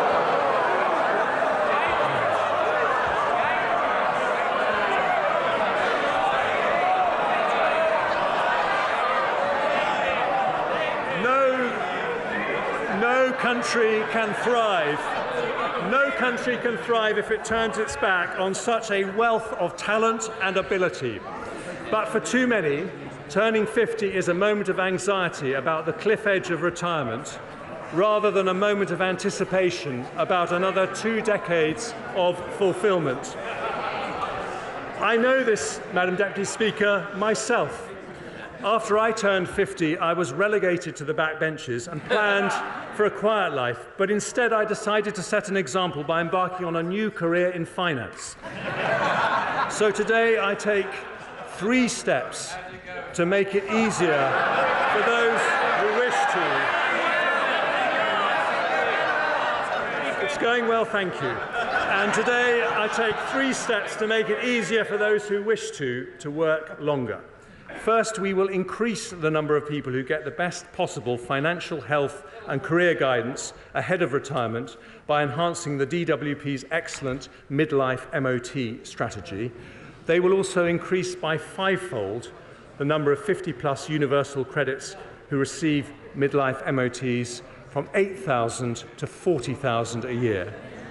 Second, with my right honourable friend, the Education Secretary, who has a deep personal commitment to this area, will introduce a new kind of apprenticeship targeted at the over 50s who want to return to work.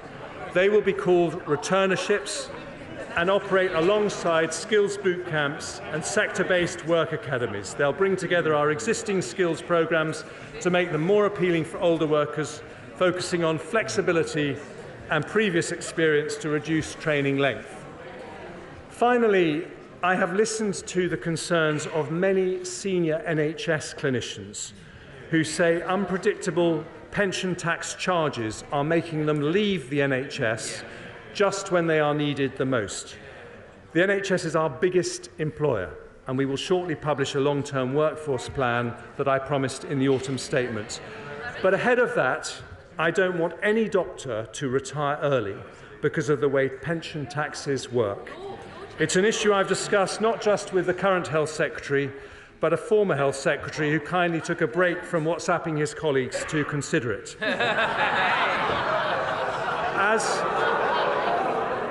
As Chancellor, I have realised the issue goes wider than doctors. No one should be pushed out of the workforce for tax reasons. So today I will increase the pension's annual tax-free allowance by 50%, from 40,000 to 60,000. Some have also asked me to increase the lifetime allowance from its £1 million limit.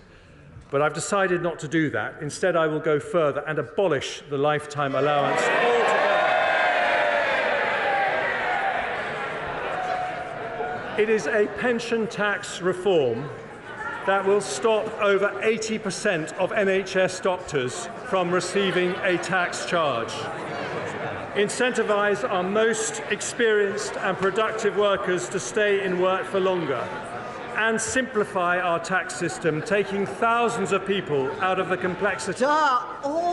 Order. Just because the Chancellor of the Exchequer is either unpopular or popular, we still have to keep the noise down because we still have to hear what he has to say. He has more to say. Chancellor of the Exchequer. Thank you, Madam Deputy Speaker. This is a comprehensive plan to remove the barriers to work facing those on benefits, those with health conditions and older workers. That is the E of the employment pillar of today's growth budget, which brings me to the final pillar of our growth plan. After employment, enterprise and everywhere, I turn to the E of education. Over more than a decade, this Conservative government has driven improvement in our education system.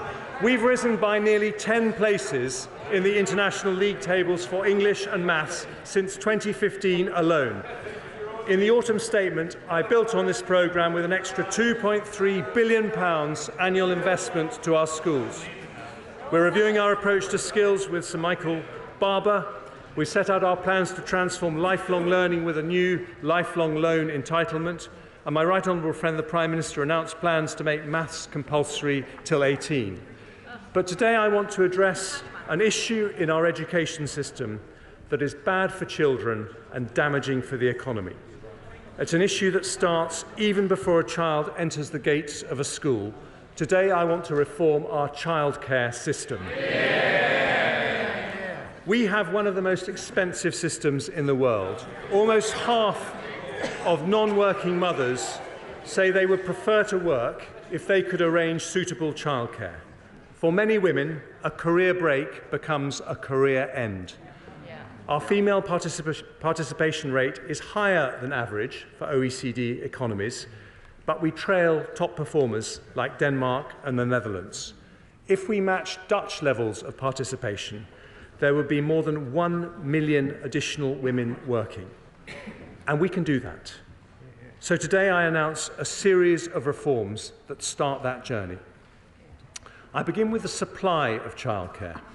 We've seen a significant decline in childminders over recent years, down 9% in England in just 1 year. But childminders are a vital way to deliver affordable and flexible care, and we need more of them. So I've listened to representations from my honourable friend from Stroud and decided to address this by piloting incentive payments of £600 for childminders who sign up to the profession, rising to £1,200 for those who join through an agency. I've also heard many concerns about cost pressures facing the sector. We know this is making it hard to hire staff and raising prices for parents, with around 2/3 of childcare providers increasing fees last year alone. So we'll increase the funding paid to nurseries providing free childcare under the Hours offer by £204 million from this September, rising to £288 million next year. That's an average of a 30% increase in the 2-year-old rate this year, just as the sector has requested. I will also offer providers more flexibility in how they operate, in line with other parts of the UK. So alongside that additional funding, we will change minimum staff-to-child ratios from 1:4 to 1:5 for 2-year-olds in England, as happens in Scotland, although the new ratios will remain optional, with no obligation on either childminders or parents to adopt them. I want to help the 700,000 parents on universal credit, who until the reforms I announced today had limited requirements to look for work. Many remain out of work because they cannot afford the upfront payment necessary to access subsidised childcare. So for any parents who are moving into work or want to increase their hours, we will pay the childcare costs up front. And we will increase the maximum they can claim to £951 for one child and £1,630 for 2 children, an increase of almost 50%.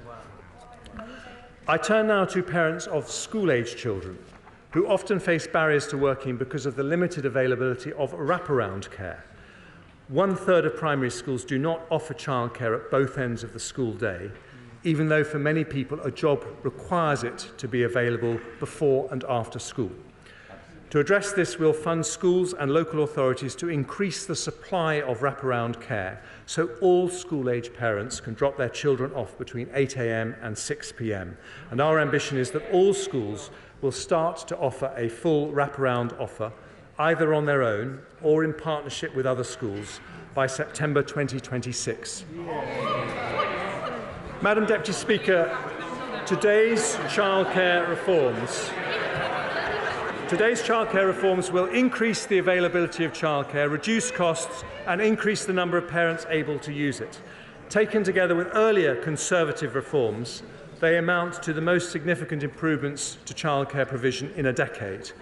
But if we really want to remove the barriers to work, we need to go further for parents who have a child under 3. For them, childcare remains just too expensive. In 2010, there was barely any free childcare for under 5s. A Conservative-led government changed that with free childcare for 3- and 4-year-olds in England. It was a landmark reform, but not a complete one. I don't want any parent with a child under 5 to be prevented from working if they want to, because it's damaging to our economy and unfair mainly to women. So today I announce that in eligible households where all adults are working at least 16 hours, we will introduce 30 hours of free childcare, not just for 3- and 4-year-olds, but for every single child over the age of 9 months. Yeah! The 30-hour offer will now start from the moment maternity or paternity leave ends. It's a package worth, on average, £6,500 every year for a family with a 2-year-old child using 35 hours of childcare every week, and reduces their childcare costs by nearly 60%. Because it is such a large reform, we will introduce it in stages to ensure there is enough supply in the market. Working parents of 2-year-olds will be able to access 15 hours of free care from April 2024, helping around 500,000 parents. From September 24, that 15 hours will be extended to all children from 9 months up, meaning a total of nearly 1 million parents will be eligible. And from September 25, every single working parent of under 5s will have access to 30 hours free childcare per week. Madam Deputy Speaker. Mr. Perkins, stop it.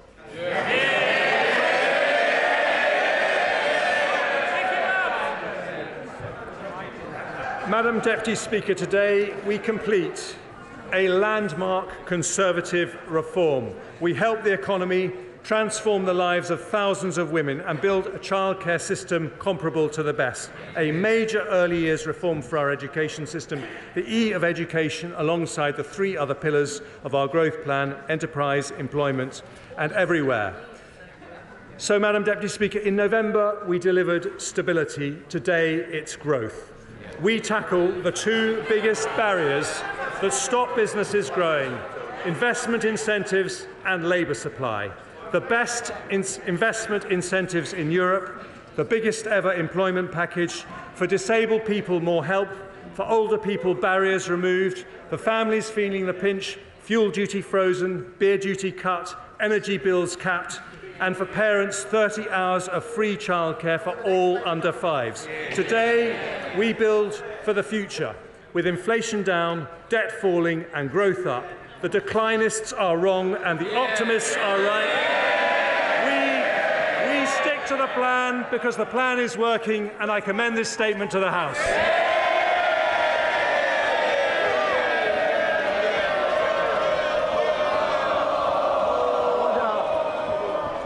Order. I thank the Chancellor of the Exchequer for his budget statement, and I hope the House will settle down, please.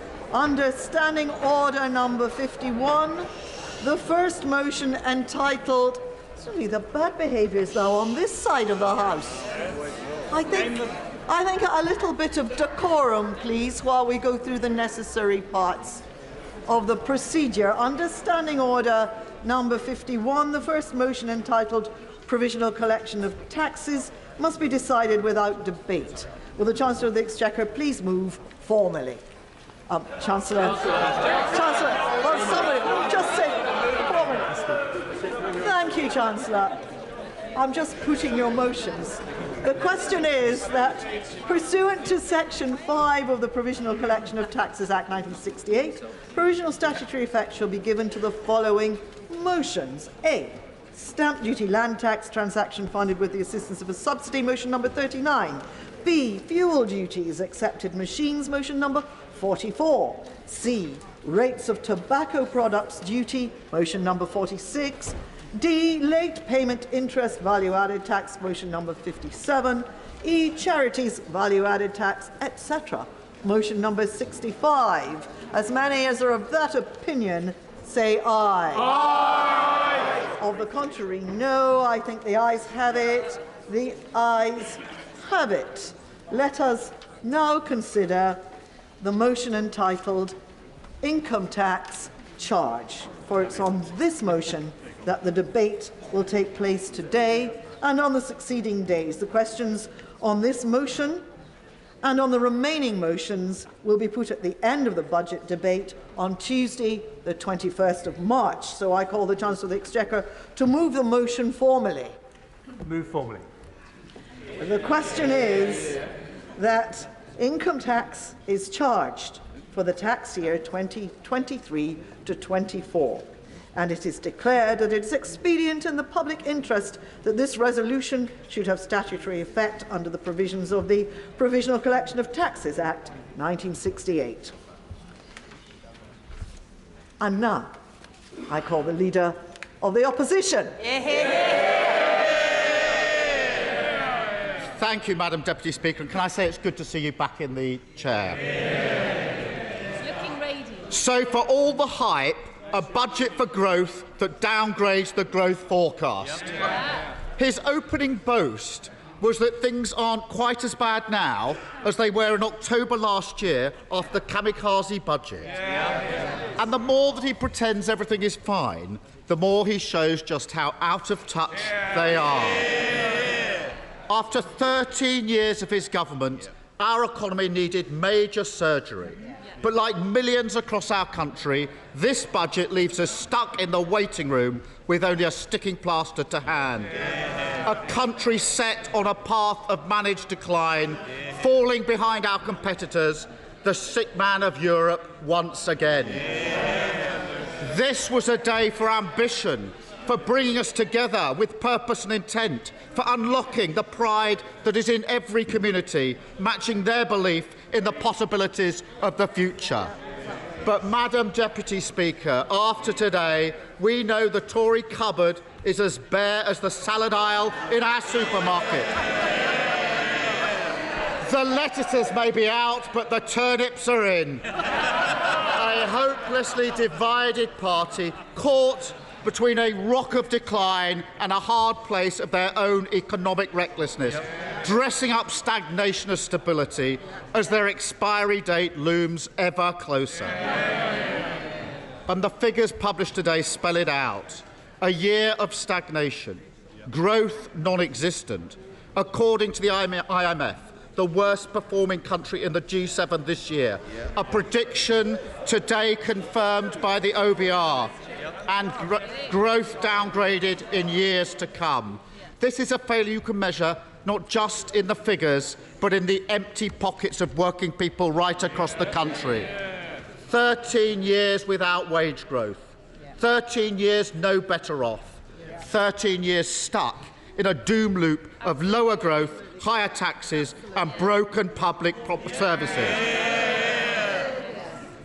Madam Speaker, our OBR makes clear today things don't look any better in the long run. No. A broken labour market holding back our prospects. 7 million on the NHS waiting lists. Ill health and disability on the rise. And the consequences, as we've just heard, deferred to the future. The classic short-term sticking plaster cycle.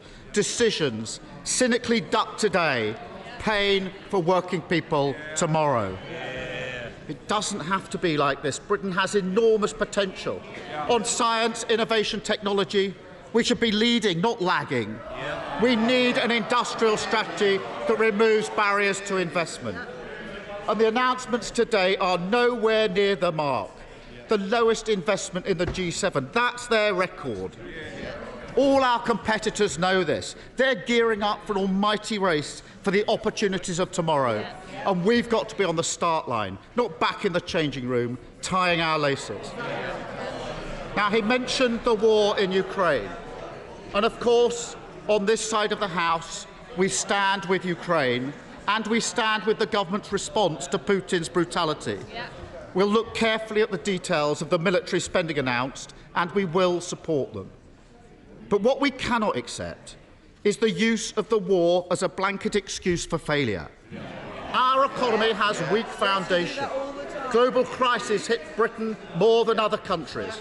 Wages in this country are lower now in real terms than they were 13 years ago. The average French family is a tenth richer. The average German family a fifth richer. Countries which face the same pandemic, countries which face the same war. And the war didn't ban onshore wind. The war didn't scrap our home insulation scheme. The war didn't run down our gas storage facilities. They did.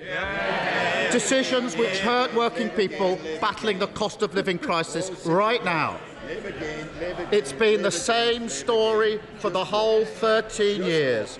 always the sticking plaster, never the cure, and today's budget does nothing to change that.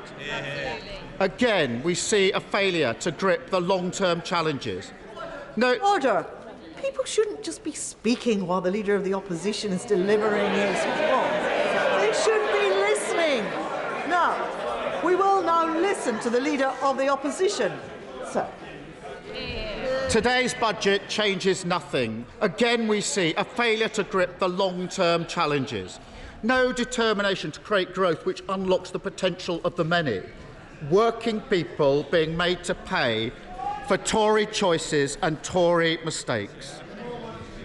Madam Deputy Speaker, these are the organising principles of Conservative economics. Judge them by their choices. The running down of our public services, paid for by working people. The disaster of the Tory mortgage premium, paid for by working people. The opportunities still missed for a proper windfall tax, paid for by working people. That's what makes the Chancellor's boast about lower inflation so ridiculous. The idea that it's a tax cut. British people can see through that. They see their tax burden at its highest level for 70 years. And they know it's not the government that's lowering inflation, it's working people, earning less, enjoying less. It's their sacrifice that is helping to bring inflation down. And they deserve better than another cheap trick from the government of gimmicks, making them pay whilst trying to claim the credit. And even with the price guarantee, the average energy bill has doubled in 18 months.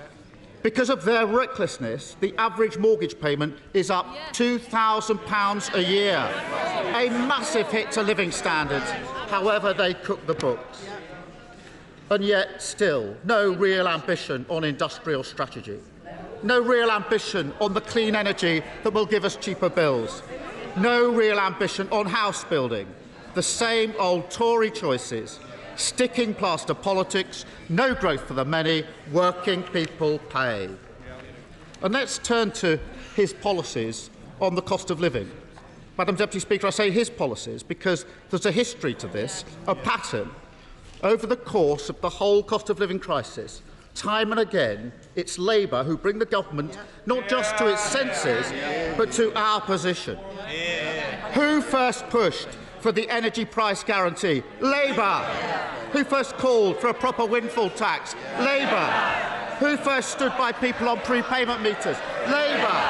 And who first said we should freeze the price guarantee this April? Labour. And we can go on, because it's also Labour that first committed to extending the fuel duty cut, a policy that in January he dismissed as part of a dossier that he published. So, for one poor soul in their research team at least, this really is a back-to-work budget. And a word of advice for the Chancellor as he promotes this policy in coming days. Use your own car, and for heaven's sake, make sure you know how to use a debit card. And I look forward to the Prime Minister promoting the swimming pools policy. Unlike the car, he won't have to borrow one of those.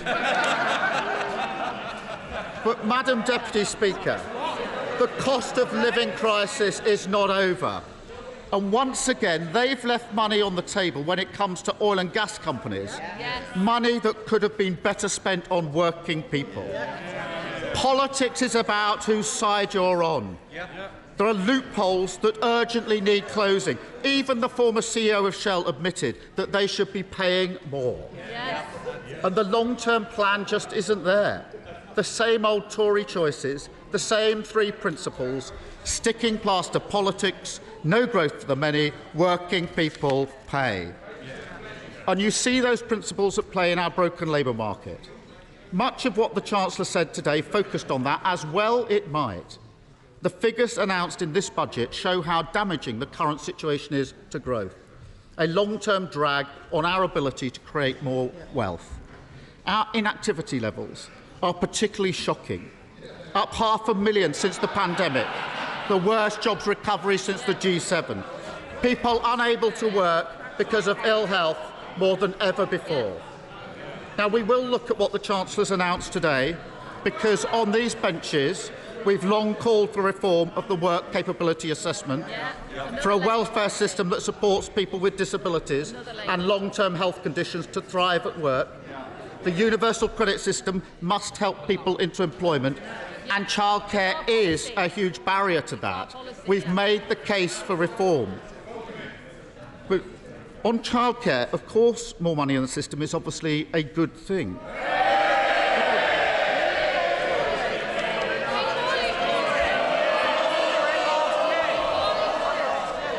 They obviously didn't listen to when he said he's actually going to do it. They won't be here. And we've seen the Tories expand so-called free hours before. And as parents up and down the country know, it's no use having more free hours if you can't access them. And it pushes the cost for parents outside the offer. That's what we've seen before. And on pensions, he made a big spending commitment, which will benefit those with the broadest shoulders, where many people are struggling to save into their pension. We needed a fix for doctors, but the announcement today is a huge giveaway to some of the very wealthiest. The only permanent tax cut in the budget is for the richest 1%. How can that possibly be a priority for this government? The truth is, our labour market is the cast iron example of an economy with weak foundations.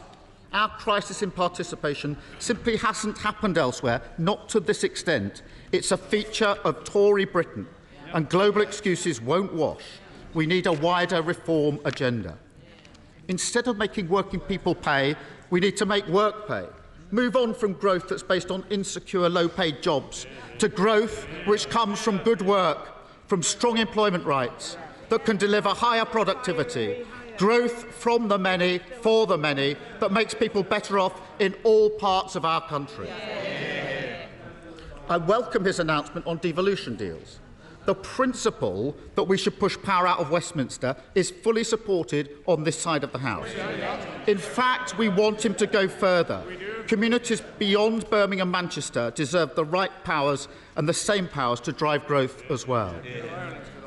But, Madam Deputy Speaker, the Chancellor is a former Health Secretary, a published author on health, no less. He gave me a signed copy of his book. He knows that growth needs an NHS fit for the future. And no country can be fit for work when there are 7 million people on hospital waiting lists. Nothing to say about that. So I was waiting for him to match Labour's ambition. Waiting for him to match our plan to train more doctors and nurses, to tackle the capacity crisis. A policy he publicly praised just 15 days before he became Chancellor. And yet it never came. And Madam Deputy Speaker, if there was ever a symbol of the poverty of ambition, that is it. Because the reality is the country getting sicker is a country getting poorer. And a country getting poorer is a country getting sicker. Health and wealth must go together. Britain can't afford to be the sick man of Europe. Britain can't afford the Tories. And there is another way. On these benches, we understand institutions must be respected, constraints accepted, that fiscal rules should be sound and followed rigorously, that every pound is precious and must not be wasted. But they want to shout about their record. Let them shout. Wages lower, taxes higher, borrowing higher, debt higher. Their chaos has a cost. Certainty is vital for the growth we need, essential for businesses and investors in our country. As we've spelt out, compared with a blanket cut to corporation tax, investment allowances are the right approach. But the question many businesses will ask today is, how long before the wind blows again and we all go through this again? And that's what they don't understand about business investment. Their endless fighting on tax is bad for growth in and of itself. Madam Deputy Speaker, real stability means that taxes don't go up and down like yo-yos. That R&D tax credit regime doesn't get overhauled twice in 6 months. Order. OK, that's enough. I now can't hear the right honourable gentleman at all. Exactly. And it's nothing to do with being old. None. Quiet.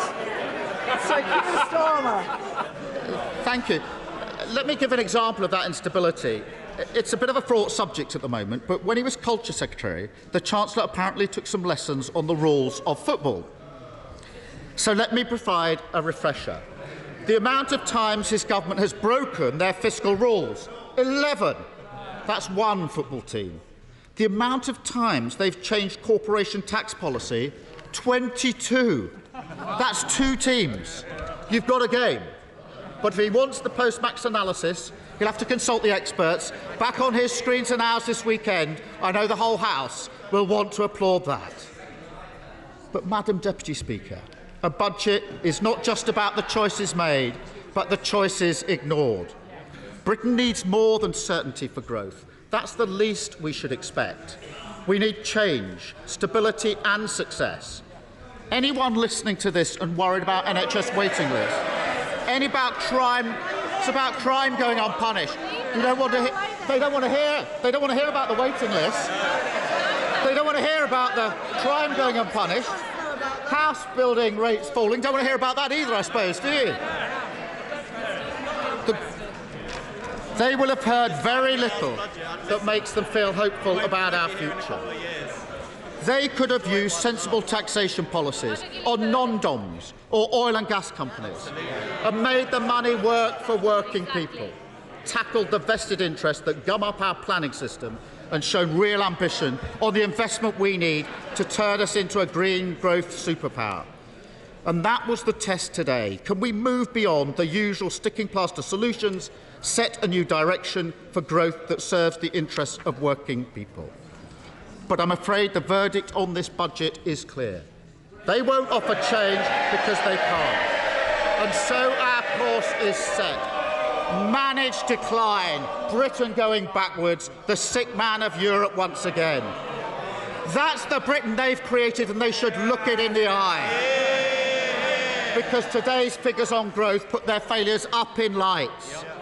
After 13 years of Tory sticking plaster politics, 13 years of no growth for the many, 13 years of being asked to pay, working people are entitled to ask, am I any better off than I was before? And after 13 years, with no excuses left, nobody left to blame, no ambition or answers, the resounding answer is no, and they know it.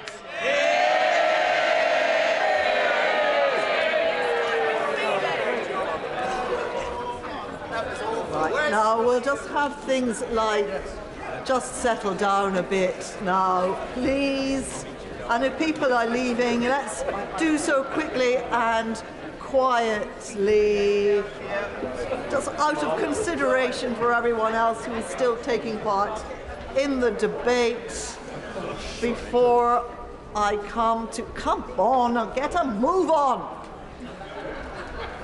Before I come to the chairman of the Treasury Select Committee, Harriet Baldwin. Thank you very much, Madam Deputy Speaker, and wonderful to have you back in the chamber today. After that torrent of socialist declinism from the opposition,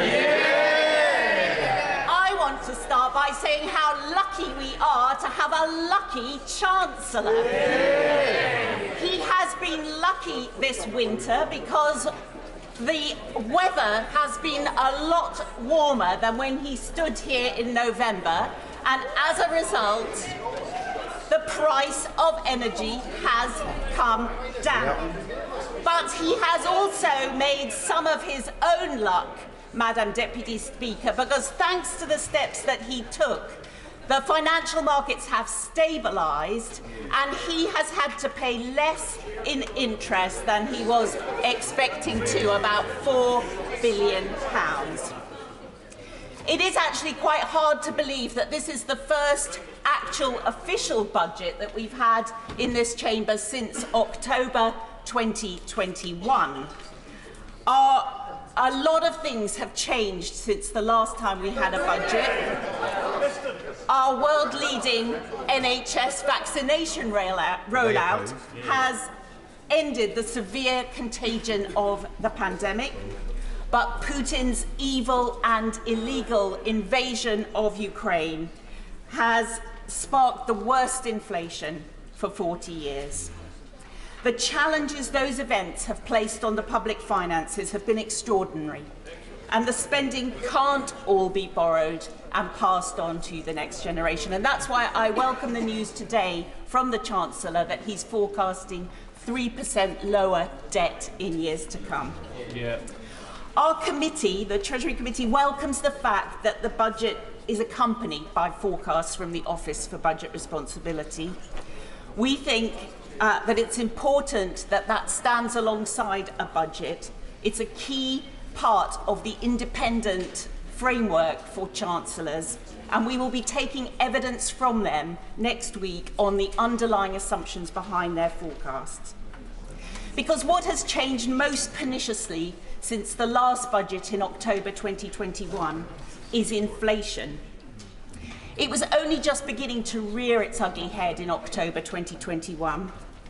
And as a member of the Treasury Committee throughout this entire period, I've been like Cassandra in highlighting some of the inflationary risks that we faced. Far from being transitory, as the Independent Bank of England hoped, inflation has become quite deeply embedded in the UK economy, in wage inflation and in expectations. And that's why I welcome the news today that the Office for Budget Responsibility is expecting that by the end of this year, inflation will be back down to 2.9% again. Because inflation is the worst tax that we have on our economy. Yep. Yeah. It is a tax paid particularly by the very poorest, who spend the highest proportion of their incomes on food and energy. And so the Chancellor must not hear the siren voices urging him to increase or to abandon the inflation target that he gives to the Independent Bank of England. The top priority for our economy this year must be to at least halve inflation. It's to be welcomed that in his budget today, the Chancellor has tried to focus on measures that help to achieve that inflation target. The extension of the fuel duty freeze and the cap on household energy costs will all help to keep inflation lower by almost 1%, but lower than it would have been. And these may not feel like giveaways, but they do cost money against the do-nothing counterfactual option. So it's good to see that they're being implemented because of better public finances, and that these tax cuts can be seen as consistent with the government's second priority of reducing debt. In our recent Treasury Committee report, we called on the Chancellor to think again about the fiction that lies behind fuel duty forecasts.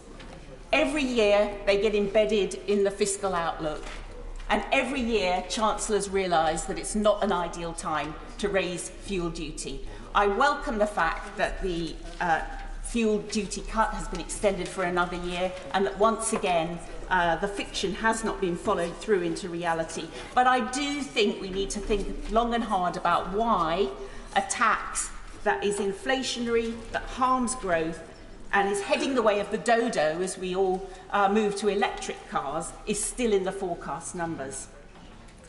The third economic policy of growing the economy in a non-inflationary way will involve all of us working more productively. And the Stride Review, named after my illustrious predecessor, has rightly focused on this key question. And I think there were many measures that we can all see will be very helpful that were announced in today's budget. Because with over 1 million job vacancies in our economy, we are still, as a country, working fewer hours than we were before the pandemic. And unlocking that human and economic potential is key to strong, productive, non-inflationary growth.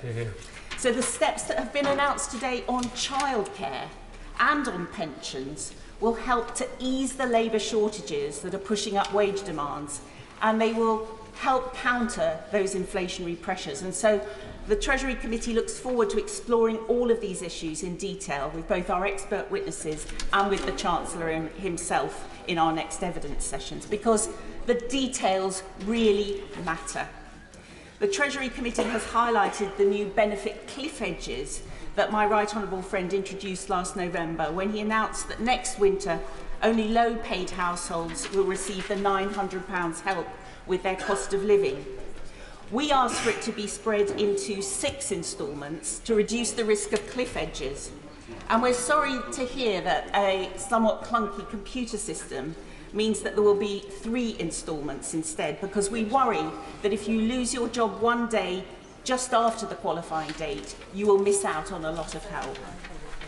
And there are still cliff edges, taper rates and disincentives to work galore in our benefit and tax system, whether it's around free school meals, help with the childcare limits, child benefit tapers, tax-free childcare cliff edges, the withdrawal of the tax-free allowance, and the very welcome measures today announced on all those fronts, and with the pension cap abolition, will all be studied in detail by the committee. We're planning to work closely with our colleagues on the Work and Pensions Committee to find recommendations to smooth some of these cliff edges and distortions. And the Chancellor can see how these work as disincentives to adding more hours, and every hour of work should pay. I think that we've made huge progress towards that today,